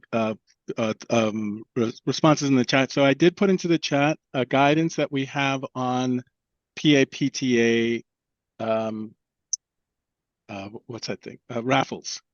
So it's a 4 or 5 page document. So I put that in the chat. You can go to the website, the New York City Public Schools website, to the Get Involved, PAPTA, and you can go to the resource folder and you can find it there in the resource folder yourselves. The one thing I would say, I think is the most important thing about PAPTA fundraisers is that you want to make sure that the fundraisers the funds that you're raising have an absolute use for the school, right? And that's why I am a huge advocate of having that conversation with the principal or an administrator in the school on what are the needs of the school. And you want to think in terms of the total school as being able to provide funds for. I get it that everybody wants to do something for the graduating class. I get it, and something should be done for the graduating class. But don't put 90% of your energy into the graduating class. Be equitable with the other grades in your buildings, right? And here's the big thing I think that is the detrimental byproduct of 90% of your energy fundraising going to the graduating class, because they're going to students and families who are leaving your school. I'm not saying not to recognize it. I'm not saying not to do anything for them. But if I'm a parent, and we'll do it at an elementary school level, I'm the parent of a first grade child. And every time I come to your PA or PTA meeting, we're talking about the graduating class. Guess what? I'm going to wait until my child is graduating to be more involved, to be more donating, right? Because the impact is not impacting my child. And as a PA or a PTA, you're supposed to have global impact for your school. So when you are thinking of your fundraisers, think of a number of things. How are you providing for the needs of all the kids in your school, or as many of the kids in your school as you possibly can? I get it. There is a great need for the graduating class, but there may be greater needs for some of the lower grades. So you should need to start thinking about, or you should, and have your PAs and PTAs start thinking about how they are looking at the total needs or the fuller needs of the school. Look at past fundraising events, because that's going to give you a measure of how successful or not so successful a fundraising event is going to be. It's going to give you an opportunity to see how much you could be bringing in by that fundraiser. And the only way you know that is by looking at what was done in the past. This is the part of the reason for good record keeping, right? For being able to pass these records on to the persons who will succeed you as the executive board leadership, right? So I want you all to think a little bit about and share this with your PAs and PTAs, right? If you were an executive board who inherited A, no records, or B, a mess, why would you want to continue that tradition, that legacy? Spend some time cleaning it up, clean up those records, keep good records. And then when you walk away from that leadership role and someone else is walking into it, just pass it down to them, right? So even in your fundraising, thinking about what will we do next year when I'm not here, right? It shouldn't be, well, this was my show, and so they got to figure it out on their own. I had to figure it out. Let's break that cycle. So, and we can break that cycle with fundraising, right? Make sure that you're doing the fundraising reports, the activity reports. Make sure you've got good treasurer's reports. Make sure you got a good interim and annual report that you then, at the end of the school year, you're handing that stuff over to the incoming executive board. That's the first thing I'd like to say about that. Second thing that I think fundraising can do is you can create committees.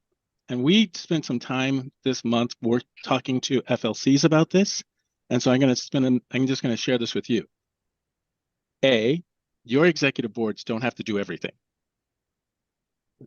That's the recipe for burnout, right? Your executive boards don't have to do everything all by themselves. You potentially, whatever the number of students you have in your school, you can double that potentially, and that's the number of parents who are connected to your school. That's a huge resource pool. So think about creating committees to help you with your fundraising and give some of that responsibility to them. Delegate that responsibility to them. This way, you don't have to do everything. You can share what's being done with everybody. It's going to do two things. It's going to involve more people into your association, right? It's also going to create a pipeline of leadership for your association so that when you're ready to step down, there was someone to step in. So I want you to think about that in terms of your fundraising. Keep good records, involve people at all levels of your school community, and share the work with others. Give other people an opportunity to bring their gifts to your ability to provide for your school and the needs of your school community. So Thank with you, that, Shirley, Anthony. I'm gonna sit down. Yes, yes, we are here. So, Deputy Chancellor, we're going to move to our next segment of our agenda, and we have our Deputy Chancellor, I said that right, Deputy Chancellor Face, Ms. Kenita Lloyd, and with the Chancellor's cabinet team as well, here to represent the Chancellor, New York City Chancellor David C. Banks. So, Kenita, I'll let you, DC Lloyd, I'll let you take the lead here. Thank you. Good morning, everyone. I'm happy to be here with you this morning.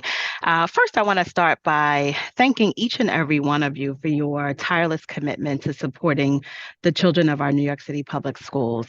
I want to acknowledge the commitment that you're making that is so far beyond the commitment and responsibility of caring for yourself, your own children, and your loved ones. And I just want to take a moment to say thank you once again at this time of year.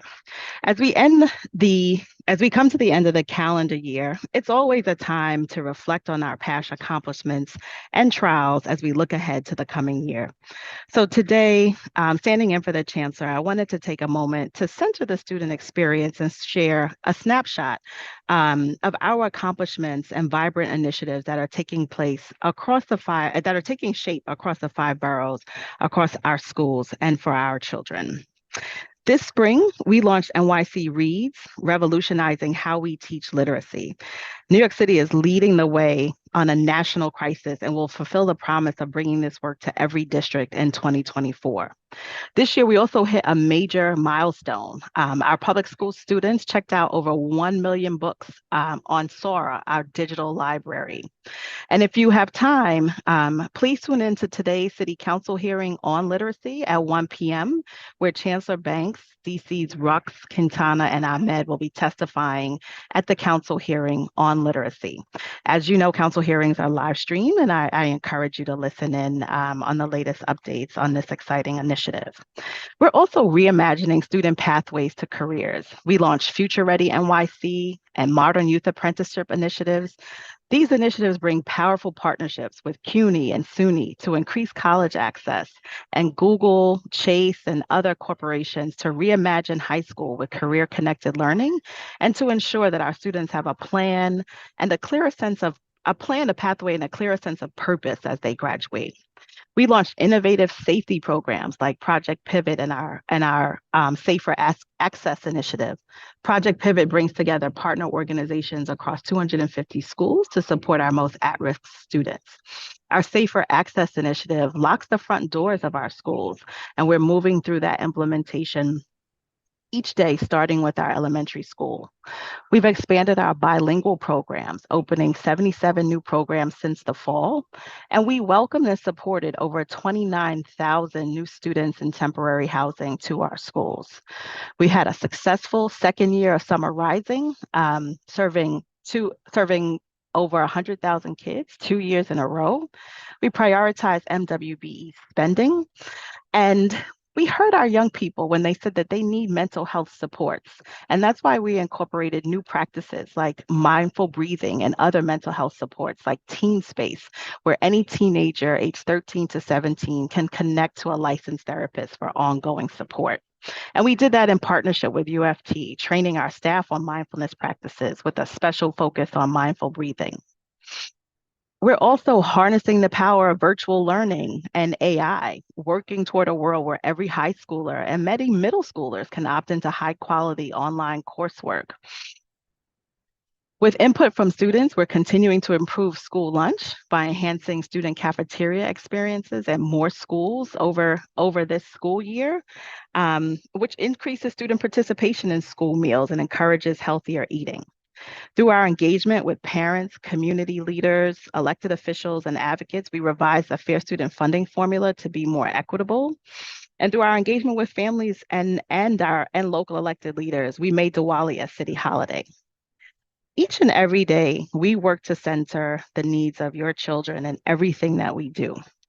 So in closing, I want to thank the entire FACE team for advancing our engagement and reaching into more communities this year through tabling events, partnerships, and professional development with superintendents, principals, parent coordinators, family leadership coordinators, and others. And taking a unique position on how we engage with communities through by going deeper in and participating in parades and hosting reading events and other fun and exciting opportunities. Finally, I want to wish everybody a happy holidays to you and your families. And for those who might be experiencing grief or depression during this time of year and don't know where to turn, I encourage you to dial 988 or trusted crisis hotline for support. I know that this time of year is not easy for everyone. Thank you for the opportunity to speak. I'll turn it back over to you, Shirley. Awesome. Thank you. Any questions for his team is here to answer any questions? Okay, that's quick. Adriana, you have your hands up. Good morning. Thank you, everyone. I can't see everyone who's here, but thank you for being here. This question was originally for Deputy Chancellor Quintana, but I understand that she's not able to be here today. She's probably prepping for the City Council hearing. I totally understand. Given all of the wins that New York City Public Schools has had this year, I'm a little bit confused. And I would really appreciate if someone could explain to me, sorry, I have it written out here. If someone could explain to me how the DOE plans to sustain any of these projects, but specifically the initiatives that are D75 and special education focused. How are those going to be sustained since the DOE is planning to and or optioning the cut of $97 million from the D75 budget?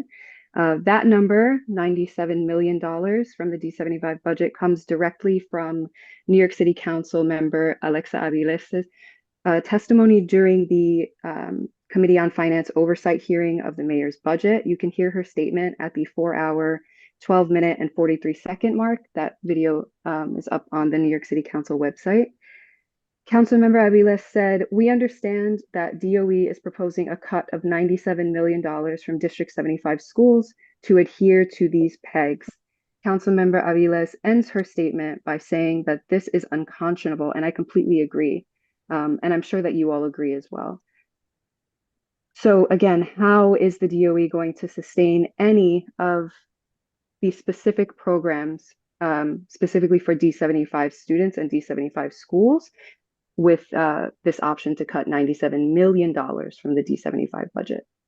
And again, it's an option. I understand that it is in response to a PEG that is somewhat outside of the control of the DOE, but we do understand that those cuts could come from other budget lines. So I would appreciate some information just to understand what's going on.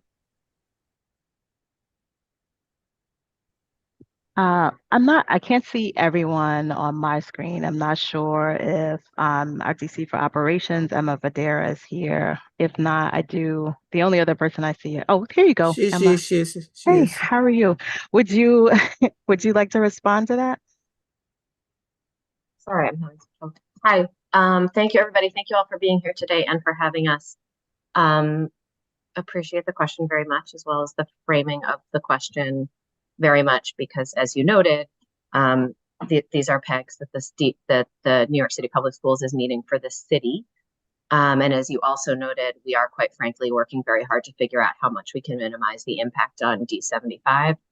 As you all know, even as we have gone through multiple rounds of pegs from the city, as well as more to come, one of the things we have worked very hard to do is focus on protecting our D1 through 32 and our D75 and D79 schools, even as we have continued to make many cuts in other areas. And so as we are very much looking to do the same with this cut and see if there's any ways we can meet the dollars. The dollars are out of our budget. That's how the pegs work, but seeing how much we can minimize the impact of D75 students and grown-ups in particular. So appreciate the question as well as the framing, and that is the response I have at this point. Thank you. Thank you so much. Now we have hearing from Bronx High School. Well, we're gonna go with District 8 first, so we haven't heard from District 8. So Erica, you have the floor. Hi, good morning. I have a question. I've been in different SLTs and different conversations, and where chronic absenteeism comes up, we're also seeing that a lot of that is tied and connected to busing. I know busing has been an ongoing issue. There's even different groups set up on it. Everybody knows OPT, but when is it going to be the change, or is there any planned initiative set up where it's not, well, that's just how they work?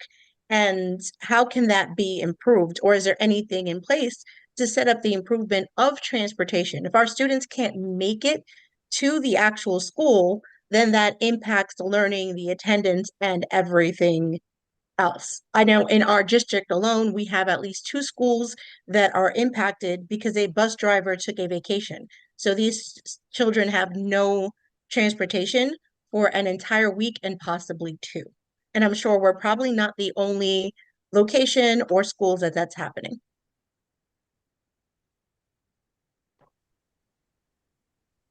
So very much appreciate that. First of all, just make sure I am assuming and hopeful OPT and the vendor are highly aware of the specific situation you're mentioning, but if you can reach out to me, send it to me. I'll check in today on that. On the broader question, also very much appreciate it. You know, I think just to note the scale of our busing operation, it's 8,500 buses every day. It's more than the MTA. It's more than Greyhound. It is a massive operation run through 52 different vendors who are not us. And there is a lot of work to do to improve, and we acknowledge that. I think I will say there are a couple of different pieces of that we are looking at, and always welcome the ways to continue to get feedback. I mean, one thing just to say it is we are hopeful now that our vendors and their union have reached an agreement. There's a set of pieces we can now roll out together. One of those is fully rolling out VIA, which is the system by which families will be able to track their students and their student bus. I will say that's also critical for us. It's also the way we will be able to have a better sense of where buses are, of daily lateness of certain routes, right? And so while the core piece of that and one of the most critical pieces is about families and families' ability to understand where their student is and have that sense of security and safety, it's also a big system-wide improvement for us to be able to see that across our buses every day and have a good sense of where lateness is an ongoing recurring issue.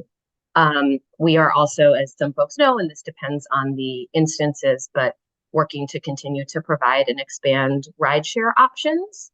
New York City, I think, doing better than other districts in terms of a bus driver crisis as we look across the country, but it continues to be a challenge, right? The vendors just don't necessarily have backups, which I assume is part of the situation, what you're noting.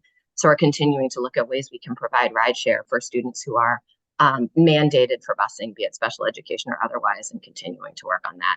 The last thing I'll say is just we are starting to look ahead to our next bus contracts and think about where improvements can be made there with our vendors, since that's sort of our major leverage point going forward. But reach out to me with the specifics and I'll make sure we follow up today if it's not. Thank you. Great, thank you. Thank you. I'm going to ask the 2 questions in the chat first before we go to Rima. The first question is, with the looming budget cuts, how will this impact pre-K, 3K, and then pre-K? Because I got it that way. So, the 3K and pre-K, which is the 4th grade, 4-year-old programs.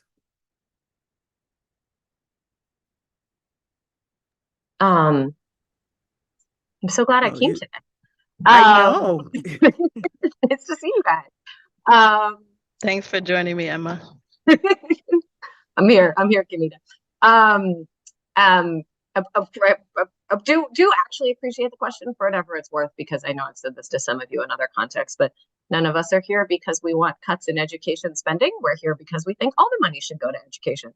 So actually do appreciate folks focusing on and raising on some of these issues. In terms of the budget reductions so far that have been taken, and I think that's a piece of this, there have been some reductions for early childhood education that were in the last set of cuts. The goal for all of those is that they're either about central staff or they're about impacting seats that aren't being used. So that's not reducing the number of seats that kids are currently in. It's about looking across the portfolio at seats that are not being used. So that's where we have been to date, and working closely with our First Deputy Chancellor and our Division of Early Childhood Education to make sure that's where we are looking if we are making reductions. Going forward, I think there's still open questions to come. As some of you know, our 3K program was largely created with federal stimulus dollars, and those dollars are expiring at the end of this year, and we do expect to spend all of them. And so that is a larger question around the corner as we look towards the city's budget beyond this year, and how we will handle the impact of the various stimulus programs cut, which is not just 3K, but far more than that. So that is where we are to date, and continues to be a priority, and continues to be that where we've looked at reductions, it's on looking at central staffing or seats that aren't being used. Thank you. Before we go to Bronx High School, if a parent has a problem with College Now class and the college is not supporting the high school students, who can we reach out to raise concerns? I don't know. I don't think we have Jade Grieve on. I didn't see Chair Albin, but I would say this is Dan Weisberg, First Deputy Chancellor. Great to see everybody. Always want to add thanks to what you heard from Deputy Chancellor Lloyd. You all are amazing, and we are blessed to have all of you putting your time and effort and heart and brains into our schools and our kids. I'm really glad to get a question about College Now, because this is a major investment for us in our partnership with CUNY. So and this is something, Jade, Shirley, at some point you could have Jade, come and present just on this for parent leaders who are interested. We're taking a close look at College Now to improve it, just to make sure it's always effective. If it is not being effective, you have a couple of places you please should go. Certainly feel free to reach out to me. Elaine Lindsay, who's our Chief of High School Support, is on, and you could certainly reach out to Elaine. We'll both put our information in the chat. And you can reach out to Jade Grieve, who is our Chief of Student Pathways.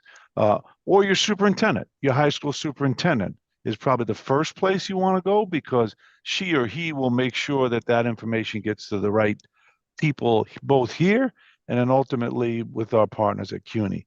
But in the meantime, we'll put that information in the chat.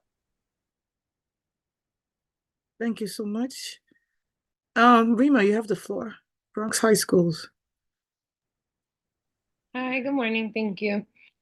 So when it was my turn, we had like a really good segue moment of bringing up rideshare and transportation. So let's just pretend we're like 10 minutes ago and we just said that, right? So rideshare, right? So everyone just saw my kid come kiss me because rideshare is not really a thing. So I'm sorry, like I want to do the positives, but like we're gonna ping pong. So we're gonna go back in the other direction now. So we supported a contract, an emergency contract that increased the amount of money that went to rideshare so that we could support more students getting to school, because we really care about attendance and we really want kids to be in school. So I have 2 kids that don't have perfect attendance and one that does because of transportation.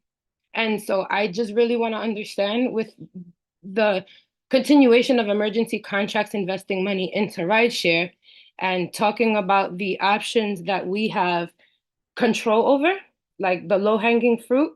If there's a para absence, an anticipated absence, why can't we provide rideshare to those families?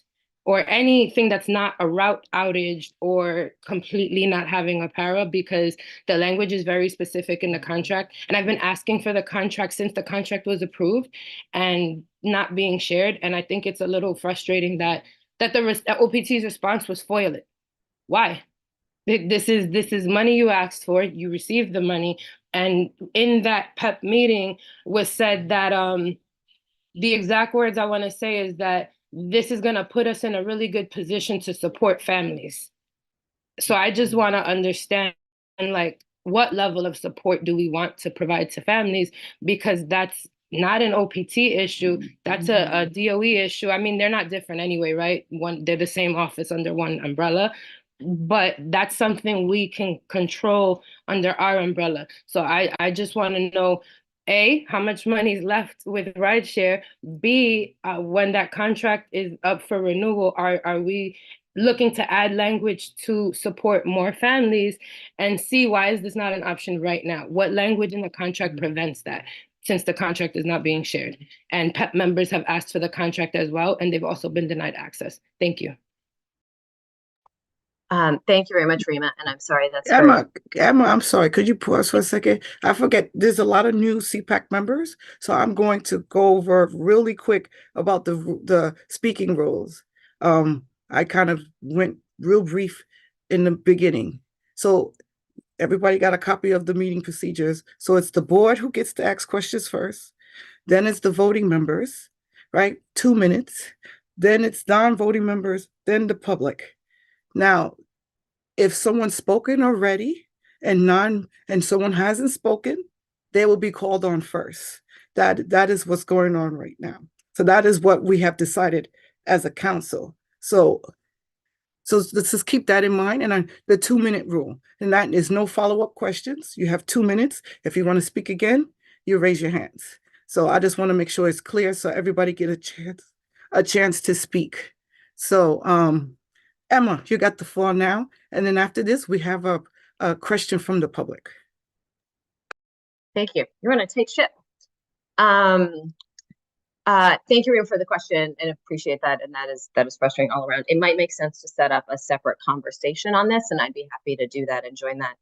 I will say, big picture, the limitations and where we believe rideshare can be offered and to whom actually come from our collective understanding with the city of where state law allows for exceptions to be made.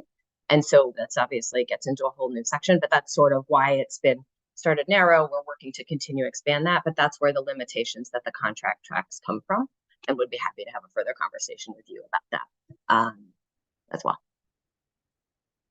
And on any specifics, obviously, as always, feel free to send our way. I'm happy to follow up if there's something that we think does fit into what we believe we're allowed to provide, which we are providing. Thank you. That was short. I expected it to be a little longer. Okay, let me find that question. So this comes from, I don't see any other questions. So this comes from the YouTube. Will the chancellor adopt any of the class size working group proposals to start lowering? I'm going to make this screen bigger. Hold on a second. I'm sorry.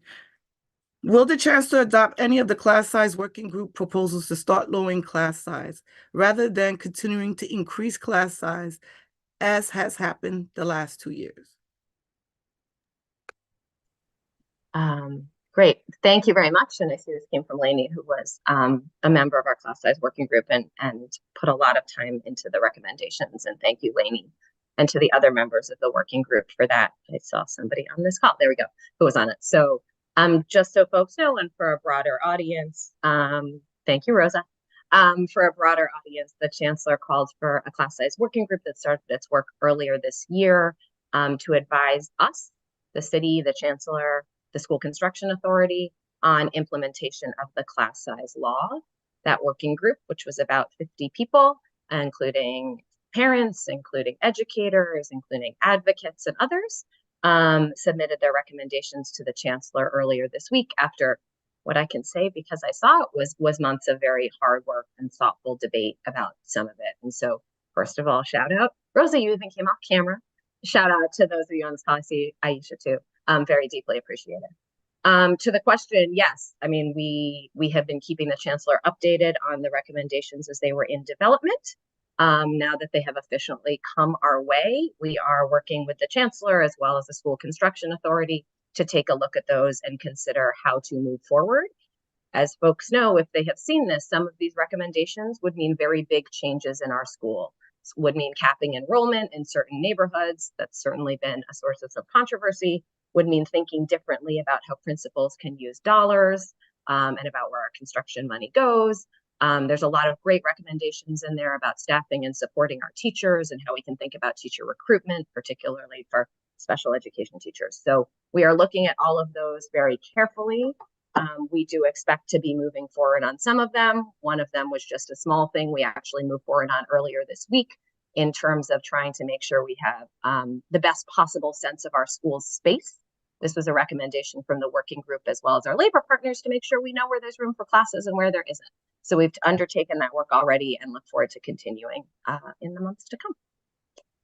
If I could just add to that, Chair Almond, just briefly, because I want to make sure there's no misinformation going around. This law, the law that it is a statute, applies to us. We are in compliance with this law. We will be in compliance with this law. The law, which as far as I know, was adopted without hearing, without analysis on the fiscal impact, the trade-offs, the impact on program, calls for a 5-year phase-in. That's in the law. We didn't create that. That's in the law. 20% of classes across the city per year. We are in compliance with that phase-in. We will be in compliance with that phase-in. What we are doing now, partly through the class size working group with the chancellor set up, which Emma led, not required by the law. The law requires no input whatsoever from parents or any other stakeholders, but we thought that was important, so it set it up. In order to continue to comply with the law, there will be some very significant trade-offs that have to happen. Some advocates don't want us to talk about the fact that there is no free money. There's no magic pot of money. Trade-offs must be made to be in compliance. We will make those trade-offs with the input of parents, families, elected officials, stakeholders, as best we can to limit the negative impact on programs, on schools, on kids and families. But we are in compliance and we will be in compliance with this law. And I want to make sure folks are not pretending that there's anything in this law other than a 5-year phase-in that requires us to make sure that 20%, an incremental 20% per year of classes across the city meet the new caps. We will continue to be in compliance with that. Thank you, Chair. Thank you so much for your comment. Thank you. There are some comments in the chat, but I don't see. I'm going to read this statement. So it says you won't be in compliance next year if the trend continues as it has for the last 2 years. And I think based on the question that was asked from Lainey regarding the class sizes. Yeah, I guess I would just say this. I'm sorry, Dan. This goes back to my answer, which is that's why we're looking at putting policy changes in place, right? And that's where the class size working group's recommendations, which came to us this week, come into effect. And that's about how do principals use dollars? How do schools use space? How do we recruit more teachers? Are there places we should limit enrollment in current schools? Those are some of the policy shifts we would put in place to make sure we continue to be in compliance. And that's what we're considering. Dan, you should feel free to check that. But thank you. There's another question from YouTube. Many high schools are without support services. Is that how we'll absorb cuts? Kids have been without their services since 22-23 school year. How is this being addressed?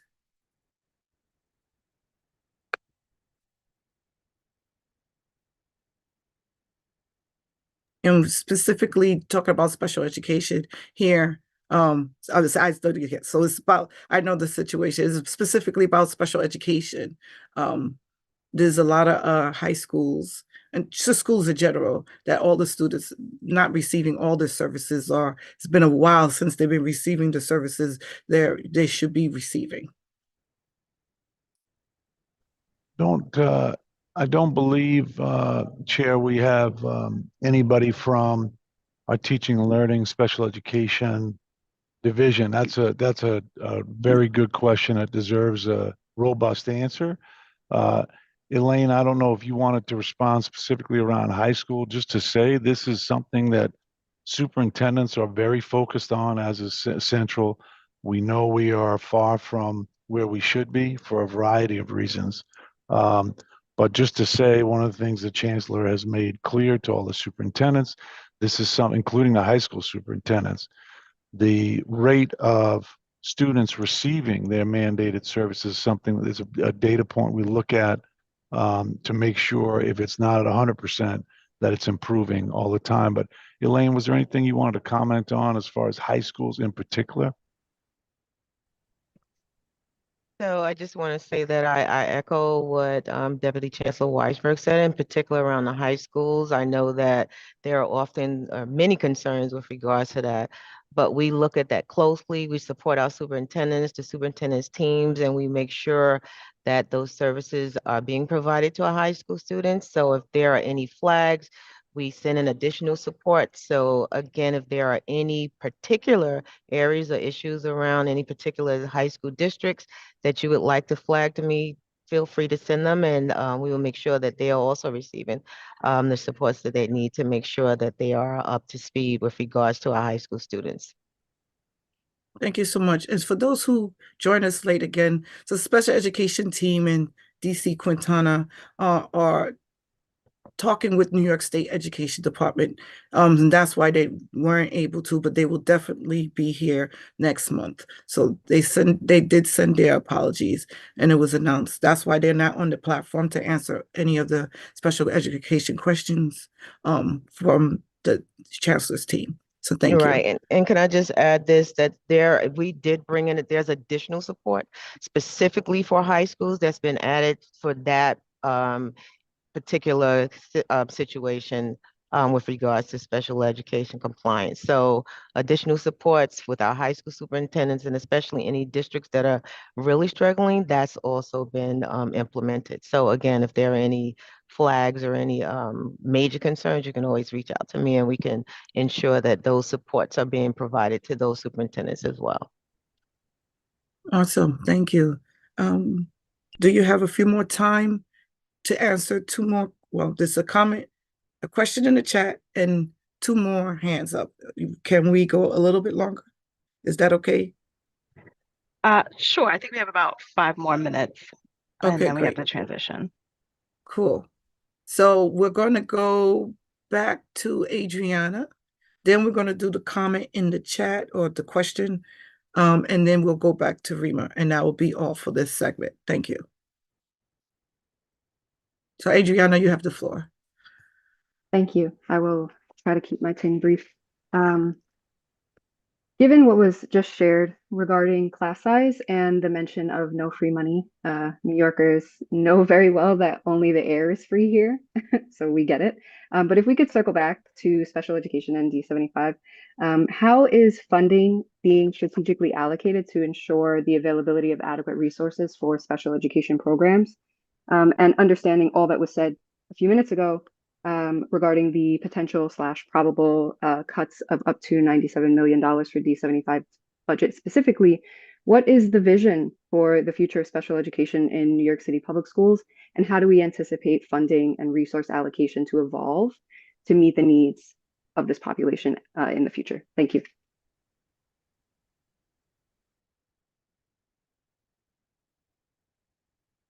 I'm gonna help with this question. That's why we had special education to come on this month. They're specifically going to speak about that, and then they know they're going to specifically speak about that special education advisory council that was formed since last school year. And the results and the outcomes from that. That was their main presentation speaking point for this month. They are the experts in that field, and so the whole team will be here next month. And I know DC Lloyd is going to probably add to that. Thank you. Actually, you did a great job, Shirley. I couldn't have said it better. We will, many of them are preparing for the hearing that's happening shortly, and we will certainly confirm their attendance next month and ensure that these questions are answered. So now I'm going to read that question/statement. Can you put on the record about the law if a new New Yorker student does not have some address due to leaving in the shelter, they must be enrolled in the school of their choice. Let me make this bigger because I can't read it all. Can you put it on the record? They must be enrolled in the school of their choice and transportation is required. So I guess the question is, I'm going to summarize it. Is there possible that can admission procedures for those who are migrants, new to arrive in our New York City public schools, can their choice of school and transportation be given to them? I hope I said it the way you meant it, Rosa. I guess I would say, I mean, I don't, oh, Emma, did you want to jump in on that? I don't know. I know Emma has to unfortunately step out, but if you want to respond to that one quickly. No, go ahead. I don't want to claim expertise, Madam Chair, on the law. Obviously, federal law, state law, absolutely protects the rights of our students in temporary housing, whether they are newcomers or not. They absolutely have the right to get enrolled in their zone school. If we're talking about elementary students, obviously we have a different system for high school, but they have a right to go to their zone school. Many of them do attend the zone school, meaning the school that's zoned for the wherever they're housed, whether it's in a shelter or with a relative, etc. So they have a right to do that. In many cases, they may choose to go to a different school, and they do get transportation. Again, I'm not going to comment on all the nuances of the law, but there are many cases where newcomer students don't go to a zone school. Maybe that's because they're in a secondary situation.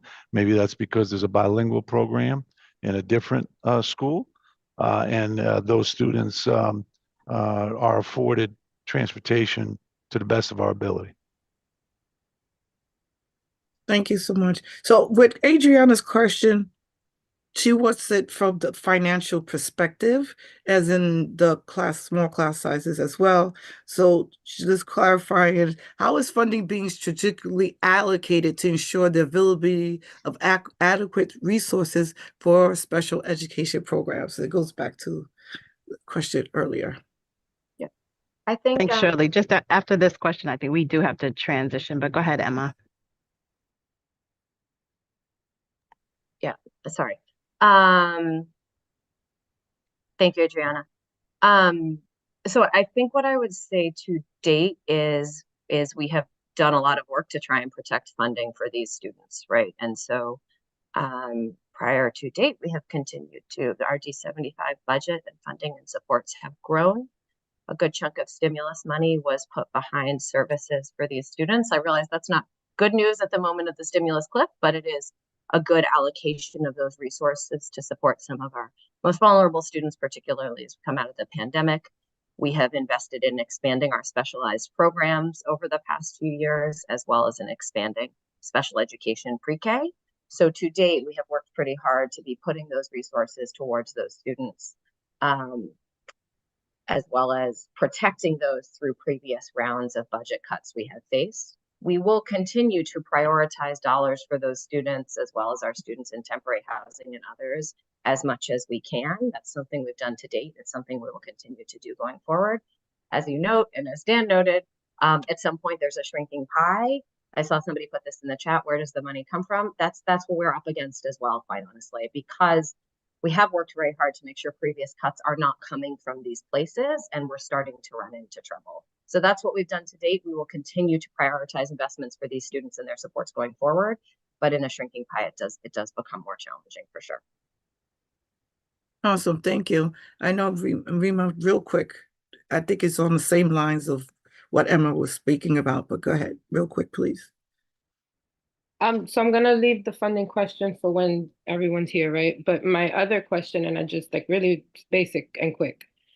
What is this office's stance on schools weaponizing 911 and ACS against families, and particularly fierce advocates? They are getting, I'm having a lot of cases where this is happening. It happened to me. I went to a school to help a president to organize her financials, and that was part of the school store conversation and the clarity around funding, and ended up getting reported. So I just really need to understand like what your message is to the city so that we know as advocates how to move in these spaces, because when we're doing what you expect us to do and then we're being reported, it's sending mixed messages about our role in our children's academic careers.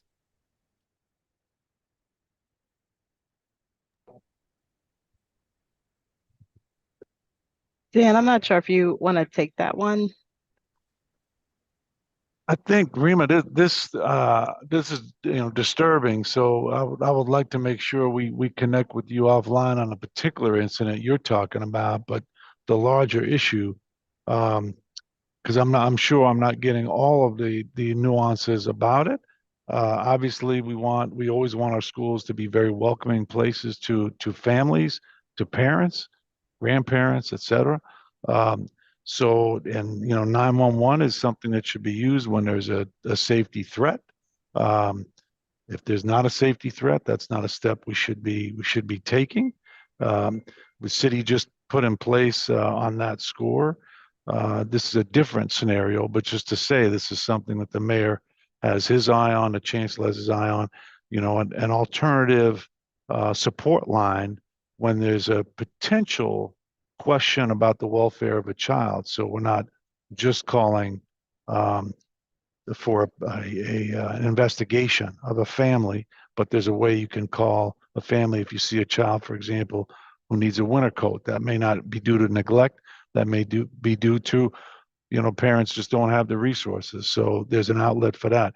We want to try to find those places to go that aren't just a blunt tool. So Rima, I would love to have Kanita's team follow up with you to find out more about this issue, and so we can give you a real response, because we don't want 911 being called on anybody unless it's there's a real safety threat. Thank you for that and for that response. This issue was raised last year and the year before that, and it's still going on in across the city. Is being used as to quiet down parent leaders. As one of the way to silence their voice. And it's a little disappointing that it's still like very much a tool, but I'm pretty confident that you will address the situation. Even though I think this has to be like a case by, okay.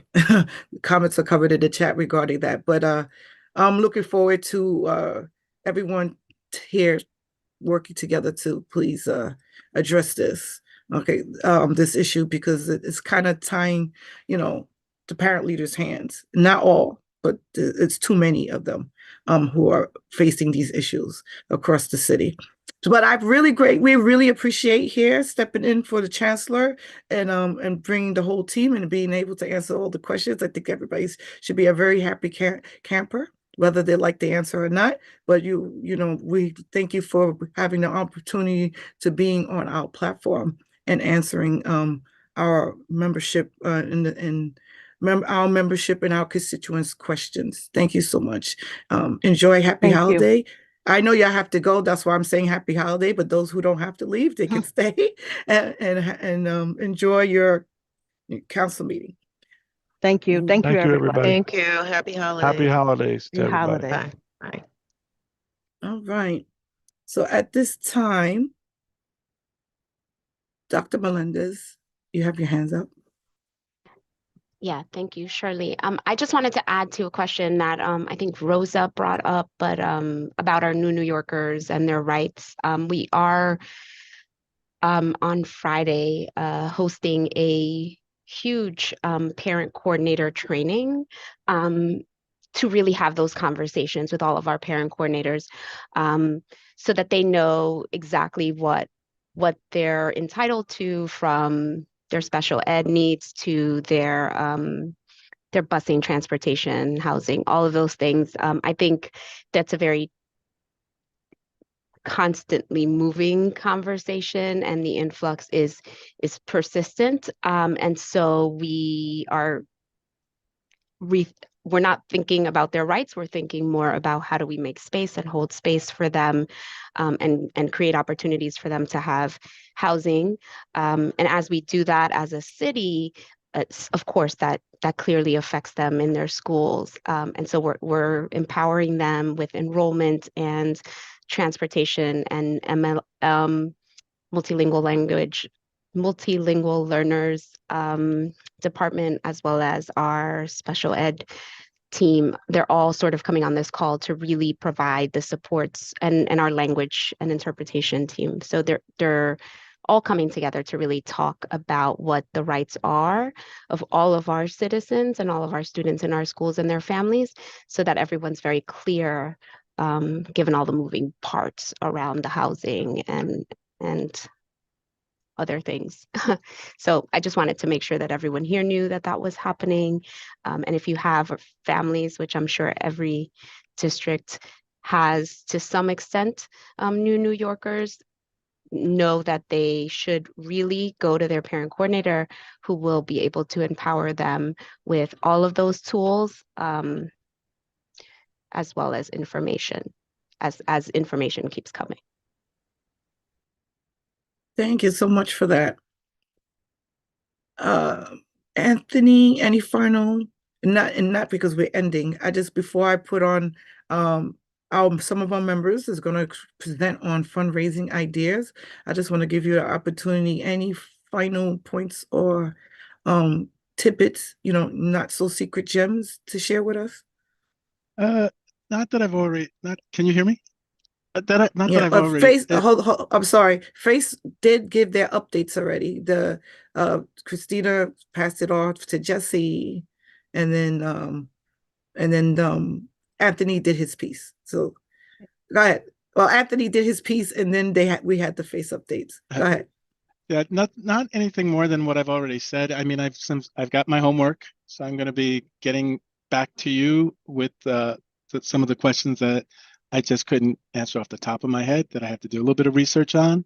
But there was one quick one in regards to can a principal stop you from fundraising outside of the required times during the school year? I'm going to say this to that. There should always be conversations with your school's administrator, right, on fundraising. There should always, because your fundraising should have a purpose and it should have a goal. And so you want to make sure that you're meeting the needs of that purpose and that goal. So you should always have those conversations with the administrators of your schools, so that whatever you are doing to support the work that the school is doing, to support the students of the school, that it's in line with the mission of the school and what is needed. So I'm just going to leave it at that. You should always have those conversations with the administrators of your schools. So Anthony will read the chat. And one thing that is not going to haven't been brought up, but probably, every fundraiser, you're supposed to fill out that fundraiser report. There's a report that is supposed to be filled out. Anthony, what's the official name again? The fundraising activity report. There you go. So for this, it's there, and it's designed to be an aid to you, right? We're not asking you to do it for the sake of giving you something to do. It's really designed to aid you, so that you have a record all in one place. How much did you spend to do the fundraiser? How much did the fundraiser bring you? Were there any issues or problems? All of that should be there, so that you have an idea of what it took to do that. Was it successful? Was it not successful? All of that is in that fundraising activity report. And then when you're putting together the interim and the annual reports, all the information's right there. You're not guessing. You're not have to looking at little bits of paper for receipts to see what was done here, what was done there. You have it all in one place. So use the tool. It's there to help you. It's not there to hurt you.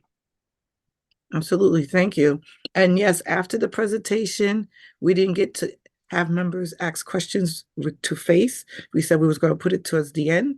So we're going to do the presentation, and then those who have questions regarding to the face updates or any other questions you want to ask will be done after the presentation. So at this time, let me see if I have a slide. Hold on a second. I'm sorry.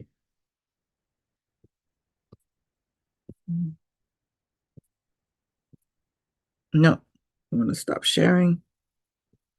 So we come to the part of our portion of the meeting to sharing fundraising ideas. And this presentation is going to be led by District 21, District 28, and District 30. I'll let them introduce themselves. You have the floor, co-chair, Randy. Thank you, Co-Chair Shirley. We're going to get started. I'm going to have Adriana lead this part. Are we going to share the Google Doc on here now, or we're going to wait and just email it to the members? I'm fine You with could taking your lead. I'm sorry, Adriana? I said I'm fine with taking your lead if you want me to share. I have it up on my screen. I can share it, or we can share it after. I leave it to you and Shirley. Okay, go ahead.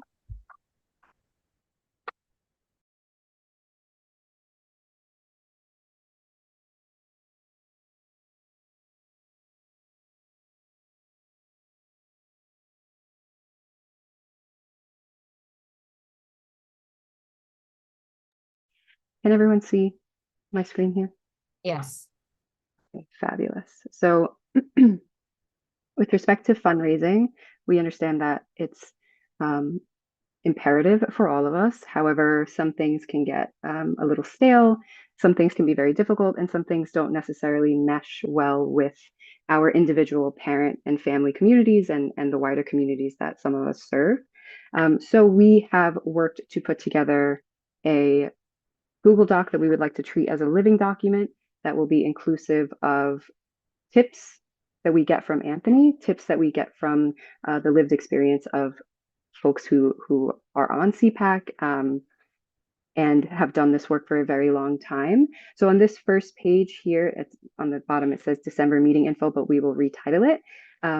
It explains the two different major categories for fundraising. We've got during school hours and outside of school hours. And up at the top, it displays which of the chancellor's regulations are the guiding documents for these. So we have the chancellor's regulation A660 that we're all very familiar with, and A812.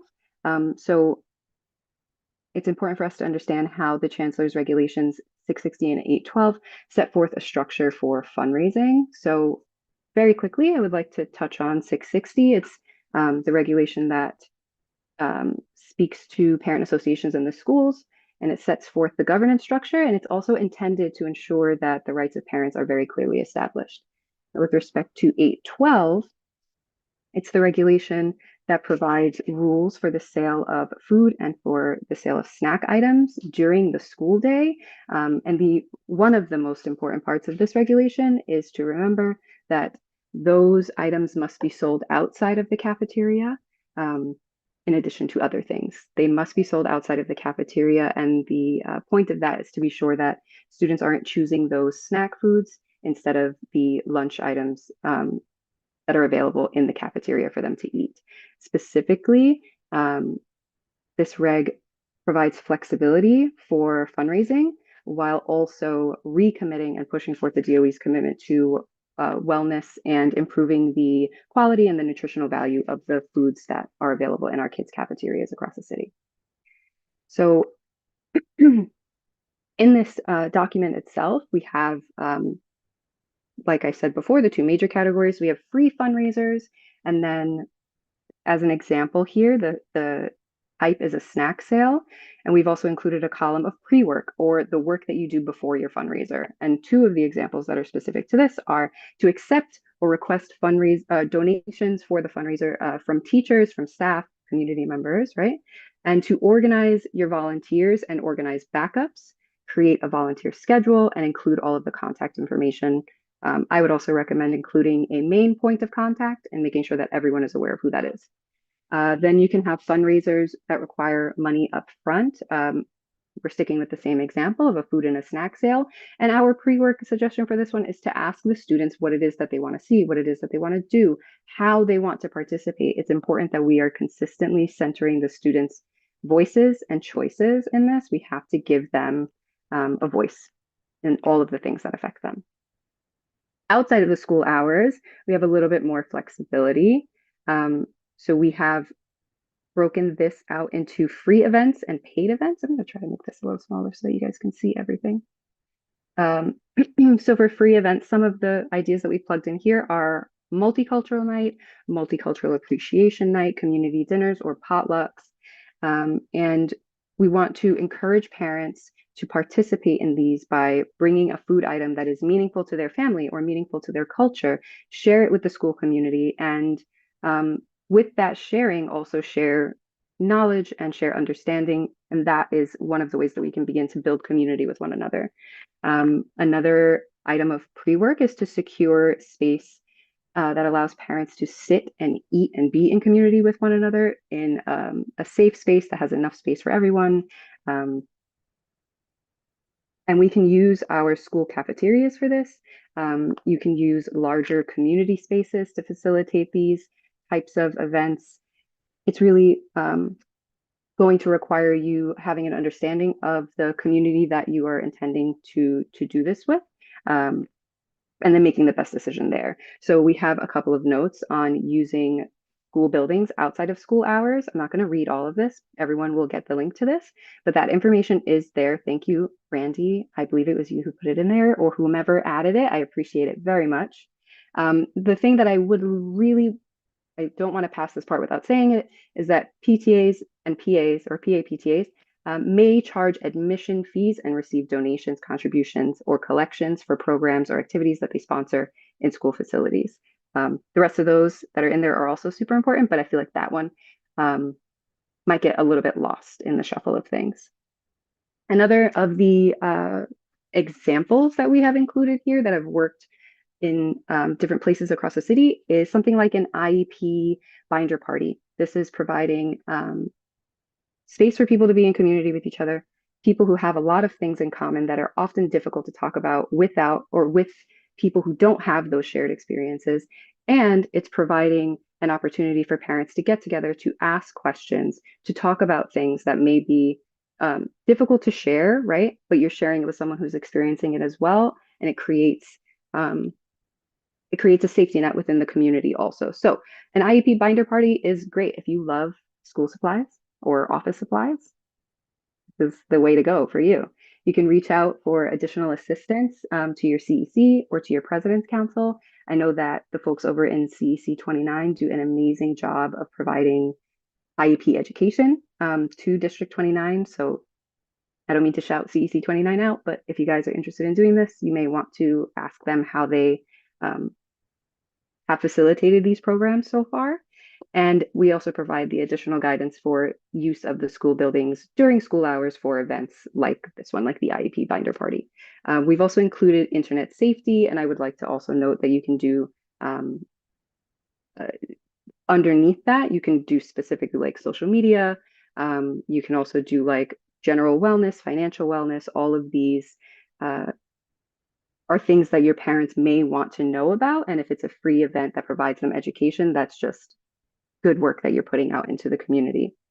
On the bottom here, we've included what will be a running list of vendors. I'm going to add a checkbox to determine whether or not they are a DOE vendor. If they are, there will be a space to add their vendor number and then links to their social media, links to their email addresses. That way we can crowdsource who and which companies we have enjoyed working with, and let each other know if these folks are always on time, they are ready, willing, able to work, or this other company, it was difficult to work with them, they're not very responsive, whatever it is. Just sharing information so that we're as prepared as possible. Randy, do you want me to go through the tabs at the bottom? I'm happy to, but I don't want to overstep. No, you can. I mean, it's just sharing the same information, so. Wonderful. Okay, so we also have these tabs down here. And I would like to say thank you to Becca. I'm not sure if she's still here, but she created this structure, which is amazing, and it takes a lot of work. So thank you, Becca. But these are activities and events with links and then additional information. We've also included their website, their email and phone, so that you can be in contact with them directly. We've got book fairs, readathons, art, different sports activities, and then different activities that you can DIY or that exist as like a company that you can contract with, like Tape the Principal to the Wall. Boutiques and catalogs are also on here, and we're going to ask that everyone who participates, or anyone who adds to the document, includes as much information as possible. So you can see we've got a phone number here, contact Joanne. So thank you. We're going to try to keep that going. And in some of the spaces, we're including reference photos so that we can understand what it is that we're trying to explain in this digital virtual space. Things get lost. Nuance is not always nuancing. So we've got reference photos for things like candygrams, because you can wrap your lollipops to make boo pops with just a piece of tissue, or you can purchase, they're like little caps that go over the lollipop stick. There are different options. We've got things for lunchtime sales, Smencils, which are smelly pencils, snack sales, ice cream sales, and on the snack sale line here, we also have a link to the NYC DOE's approved snack list. So we want to make sure that we're in compliance. We don't want to be putting any of our fundraising initiatives at risk, and the kids should be eating healthy food while they're at school. We've got different options for picture day. These are all different vendors. There are large vendors like Urban Simon on here, and then there are smaller vendors like Tri-State Photography on here as well.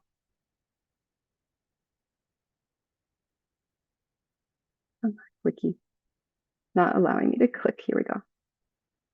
Restaurants and stores that participate either with in-kind donations, and we can include a template for an in-kind donation letter, which may make it easier for working with companies like Applebee's that require that.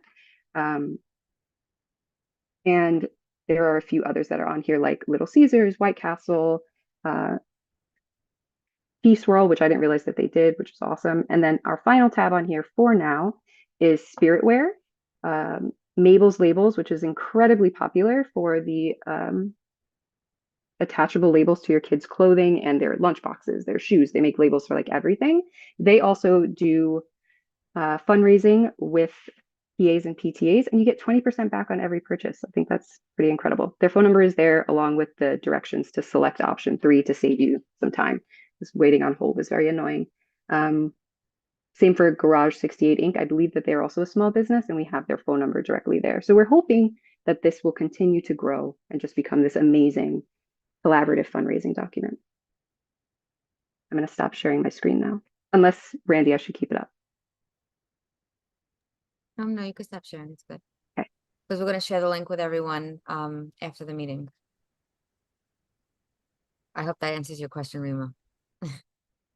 And then everyone can add on to it from their districts, their boroughs, who works well. We can have a nice naughty list if we need to, because we want to make sure that the vendors that are doing well for us, we share them. But the vendors that are giving us a hard time and problems, why would we want another school district to go through that? So we also want to just, give a warning. You don't have to accept that. You could still choose to use them anyway, but like just to know that someone else's experience might not have been so great, that if you're looking to book them or do something with them, that you may run into a problem. But we hope that this is really helpful, and we want to just work on things like this in the future So if you have something that you'd like us to highlight and work on for like another upcoming meeting, please let us know. That's the whole purpose of the questionnaire also.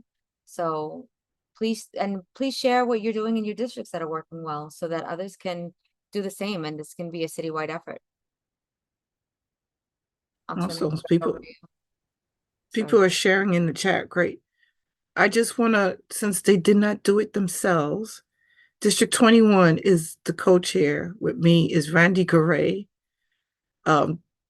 District 28, Adriana Alicea is the one who was doing the presentation with the slides.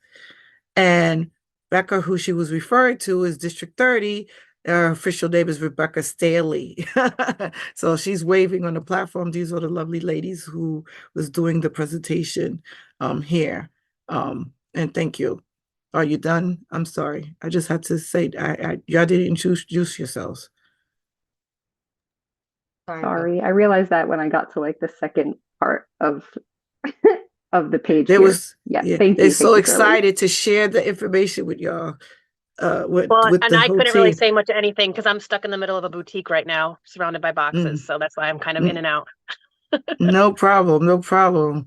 Thank you. And thank you for everyone who's here and who's still on. I just wanted to also add that I'm getting old because I lost the thought just now. Oh, yes. So Randy will also email that link to everyone as well, besides putting it on the chat. So those who wasn't able to be on with us, they can share it, and then they can share it with their constituents, right? President's councils can share it with their members. So everyone have access to this spreadsheet, and then they can create their own, and like they said, add to it, which is great. So at this time, anybody has any questions regarding fundraising ideas, fundraising, before I open the floor for questions for anyone who has questions for FACE? Or everybody between those two topics can raise their hands as well.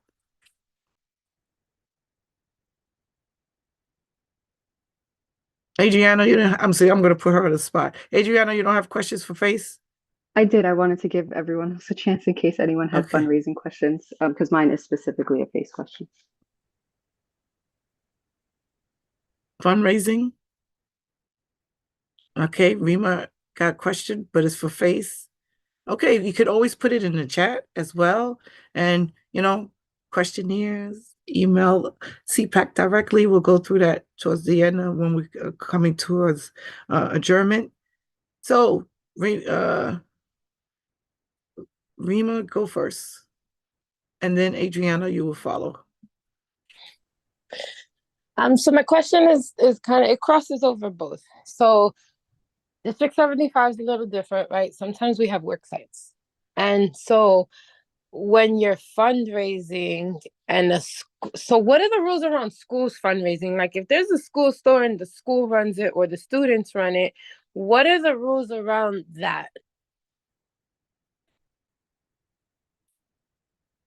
Because like you don't want to conflict, right? So like if I'm doing a candy sale and they're doing a candy sale, like I want the work site to be successful, but I also want us to be compliant. Like I really love rules. They make me very comfortable. And so I want to understand what fundraising rules do the schools follow? Because if these rules are for us, where's the set of regulations for them? And I know some of this falls under like city stuff, but then it gets very confusing, and I don't know if our schools even know the rules around it. Like I know we're not supposed to have petty cash. Do they know? Like, are they not supposed to? Do they know that they're not supposed to? So like we run into the situation, particularly in D75 and particularly in high schools, where your adult learners, because that's really what it is, it's adult learners after 18 and you're in your 5th year, are working on work sites. And if they're selling, there's snack sites, there's shirt sites, there's trinket sites, like there's all these different things that they do. Like it's hard to coexist. So what are their rules? So I know how to compare that to mine so I can move accordingly. Rima, I don't really know the answer to that question at the moment, but that's something that I'm just made some notes on, and I will get back to the council on what those are. something that it's a question I've never received in 20 years. So it's something I'm going to have to do a little bit of homework on. Appreciate it. And if you want to talk offline, because there's like levels to that question, and I don't want to come back next month and have 50 more. Okay. All right. We can. I know I say you were next, Adriana, but someone put it, A660 says we need to have the school provide their fundraisers by October 15th. How do we enforce or request this? And that's a good question. Yes. Again, I'm going to go back to you. It's a conversation to have with the administrator of the school. I mean, that's one of the early conversations at the start of the school year. You know, what, along with what are the needs? What is it that you'd like? What can we do? What all of those questions should be part of the quarterly meetings that you're having with your administrator, right? So you should be having at least one meeting every quarter with administrators about the needs of the school. So that is a question that would come up, right? Well, is there anything that the school is doing to raise funds? And how can we either A, support or supplement, right? That's again, that's the conversation that we want you to have with your administrators. We can't give you blanket answers to all the questions because some of those questions are tailored for a school. And so that's why I want you to have those times to meet with the administrators. Have an agenda so that your conversations are constructive. Thank you, Anthony. Adriana. Good morning again, or good afternoon now. It's after 12. I want to preface what I am going to say/ask by saying thank you for being here, Dr. Melendez, and thank you for being here, Mr. Mojica. Were y'all at the CCHS meeting last night? If you weren't, I am sure that you're going to hear about it soon. Either way, I am very, very concerned by the continuous and bordering on consistent platforming of a group that repeats lies, that denigrates their colleagues, that slanders the very students that they're elected to support, that travel in a mob from district to district, specifically targeting Black and Latino women and women of color. Given what we saw and heard last night, is the DOE going to address the false claims that are being made in an official citywide document? And with that, will the DOE publicly condemn known hate groups, known classified hate groups like Moms for Liberty, and address their connection to Place NYC?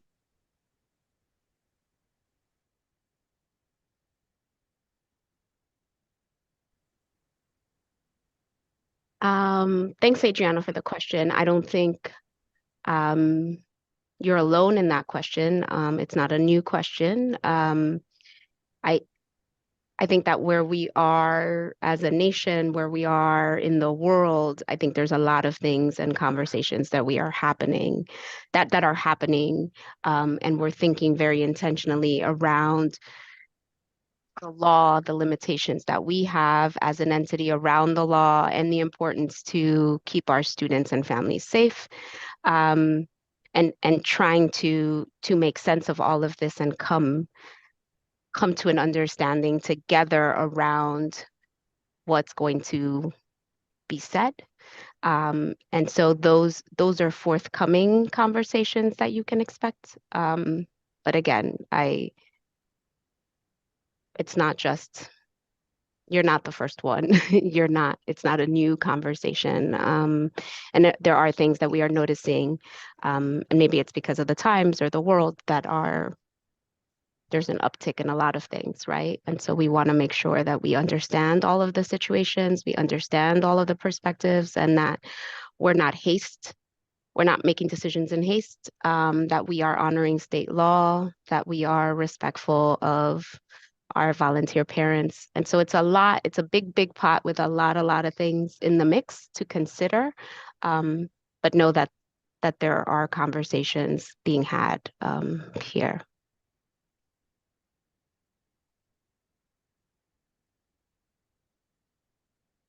I don't know. Randy just placed the link in the chat. Oh, because we're going to, there you go. So DC Lloyd put a link in the asked us to place a link in the chat in response to one of the questions that were posed. But they will continue to follow up on and give a complete answer. But hopefully they'll answer some of your questions in regards to the ACS, partly of the ACS question, using it as a retaliation and etc. Yeah. So there will be a follow-up conversation on that. Yeah. Um, Can I Go ahead. just Go ahead. add to that statement as well that please forward us those incidents, right? We want to know them because we can track these, and more importantly, we can have conversation. Many a times, there's a misunderstanding, and so we want to be very clear about what PTAs, SLTs, CECs can do and are entitled to and empowered to do for families in their schools and in their districts. And so sometimes there's a misunderstanding or old ideas around something, and that this happens, right? And so if we know of specific incidents, we can send, we can have conversations with DSL around where are these happening, where are these taking place, what awareness and training needs to be had so that folks are very much aware about how and when. And in addition, we are also, just like we in our community partnerships team are having conversations with DOT and other city agencies, ACS is one of them. And they are very much interested in having conversations around topics like this. So we have raised some of these concerns, mainly around the COVID space, right? Because once that was where there was a lot of incidents reported by many parent leaders around, students, families not feeling safe sending their students back to school, absences being noted, and sort of that being shared with ACS as a concern, or the family being flagged for ACS. And so we are having those conversations with ACS as well and raising some of the things that are happening. So please know that there are spaces here to uplift both in the school leadership space as well as in our city agencies that work with us. Thank you so much. I'm sorry. And we're going to say this again. We have our monthly questionnaires.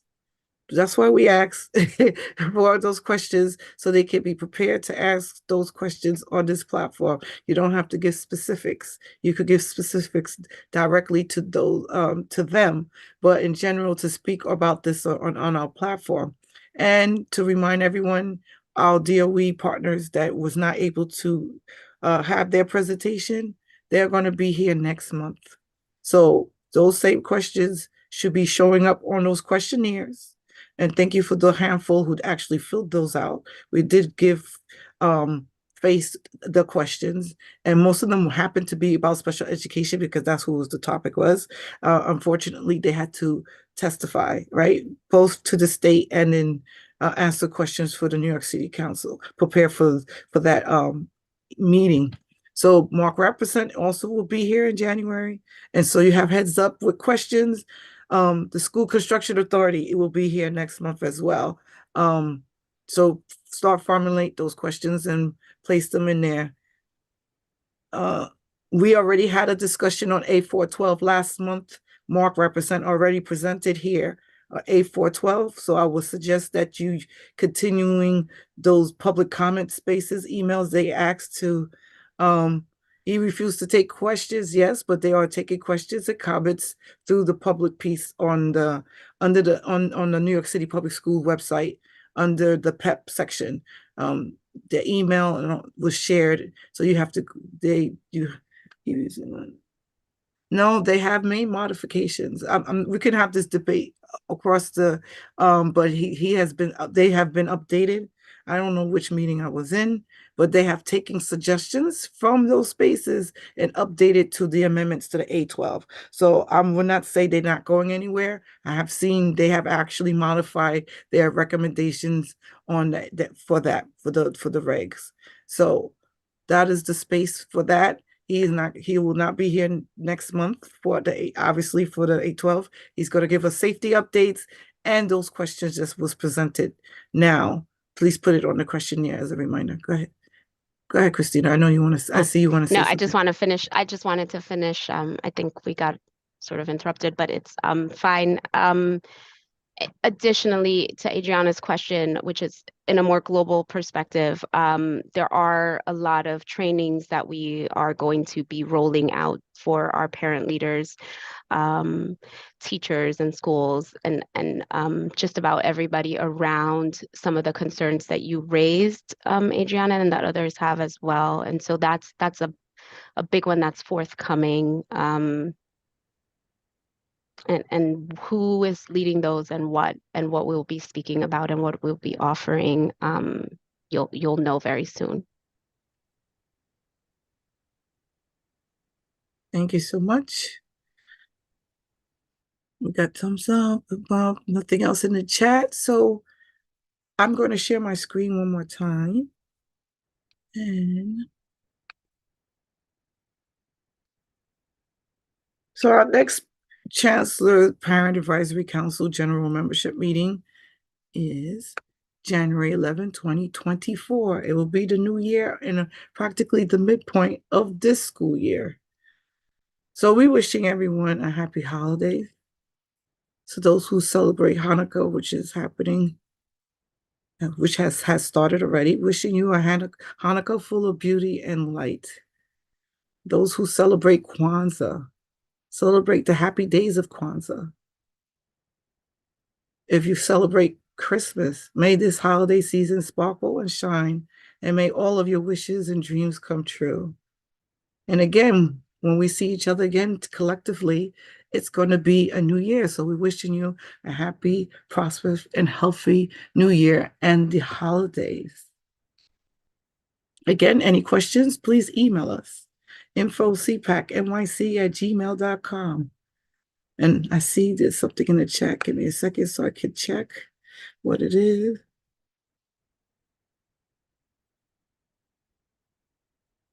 Yep, that will be for next month. We're good for the faces here. They will follow up. She just said she will have further conversations regarding that.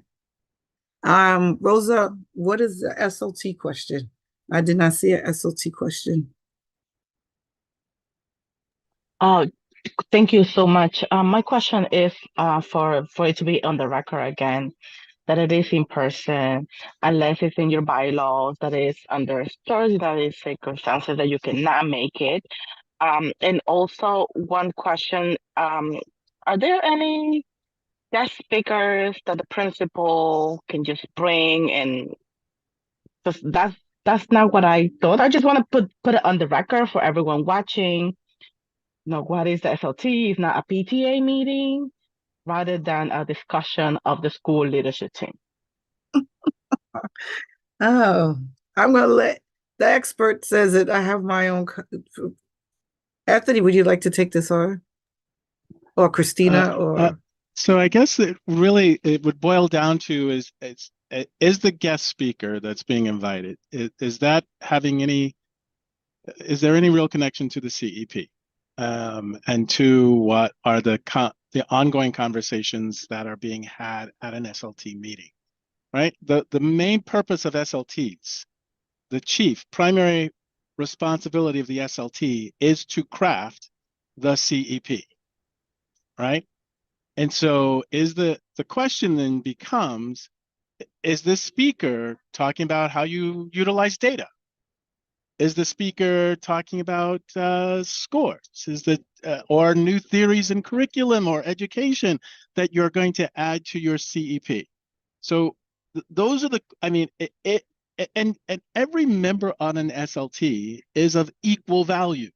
They're like, everybody has the voice. So if that is a concern, then I would raise it at the SLT and frame it within the context of the purpose of the SLT. How does this help us craft our CEP? How does this help us understand the data that we need to know so that we can help our students improve? Or there needs to be some tangible connection to that document. And so if that's happening at an SLT, I think it's perfectly legitimate to say, how does this relate to our CEP?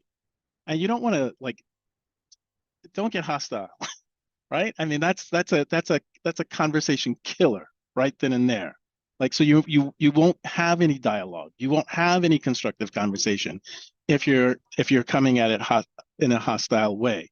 But to frame it from the perspective of, how does this help us draft this document so that it is of use to our students, right? I mean, that's, you're coming together on a monthly basis to work towards improving the opportunities that students have to be successful in their academic careers. So that's how that conversation should be framed. And look, you should be talking, right? You should be talking at your SLT meetings, because that's how you're going to generate ideas. That's how you are going to come to consensus. You're going to take those ideas back to the larger constituent groups, to your constituencies. You're going to bring their ideas back to the table. So there should be conversation. And if somebody's presenting something to the team, there should be some tangible connection to that process. Thank you so much. And Randy also added that the agenda should be created as a team. And an example of a guest speaker is someone from iReady or from the iPlan portal. You know, how you can access how the public can access it, etc. Things like that. So I see we're gonna have to go back to school leadership team again, a discussion. But any other questions before I ask someone to make a motion to bring this to an adjournment? Motion to adjourn the meeting. I guess there's no more. I didn't get that. Who seconded? Bronx High Schools. All right. So the high schools bring our meeting to an adjournment. The time is now 12:21. Thank you for everyone for coming this day. And again, really have a happy, healthy, prosperous holiday and new year. And take care of each other. Take care of each other. Remember that we need to be supported by each other, because this work, what we do, is not easy, right? Of course, we're all not going to agree, but that's our goal is our scholars. So keeping that in mind, we can do that very amicably, and we don't have to give up our ideas, our opinions to work together. So just keep that in mind. Go give a hug to your neighbors and have a good holiday and vacation. Thank you. Before I start rambling on, have a good day, everybody. I'm just going to ask the board to stay on. Thank you. If Christina and Jesse and Anthony, can you stay on a little too as well? Thank you.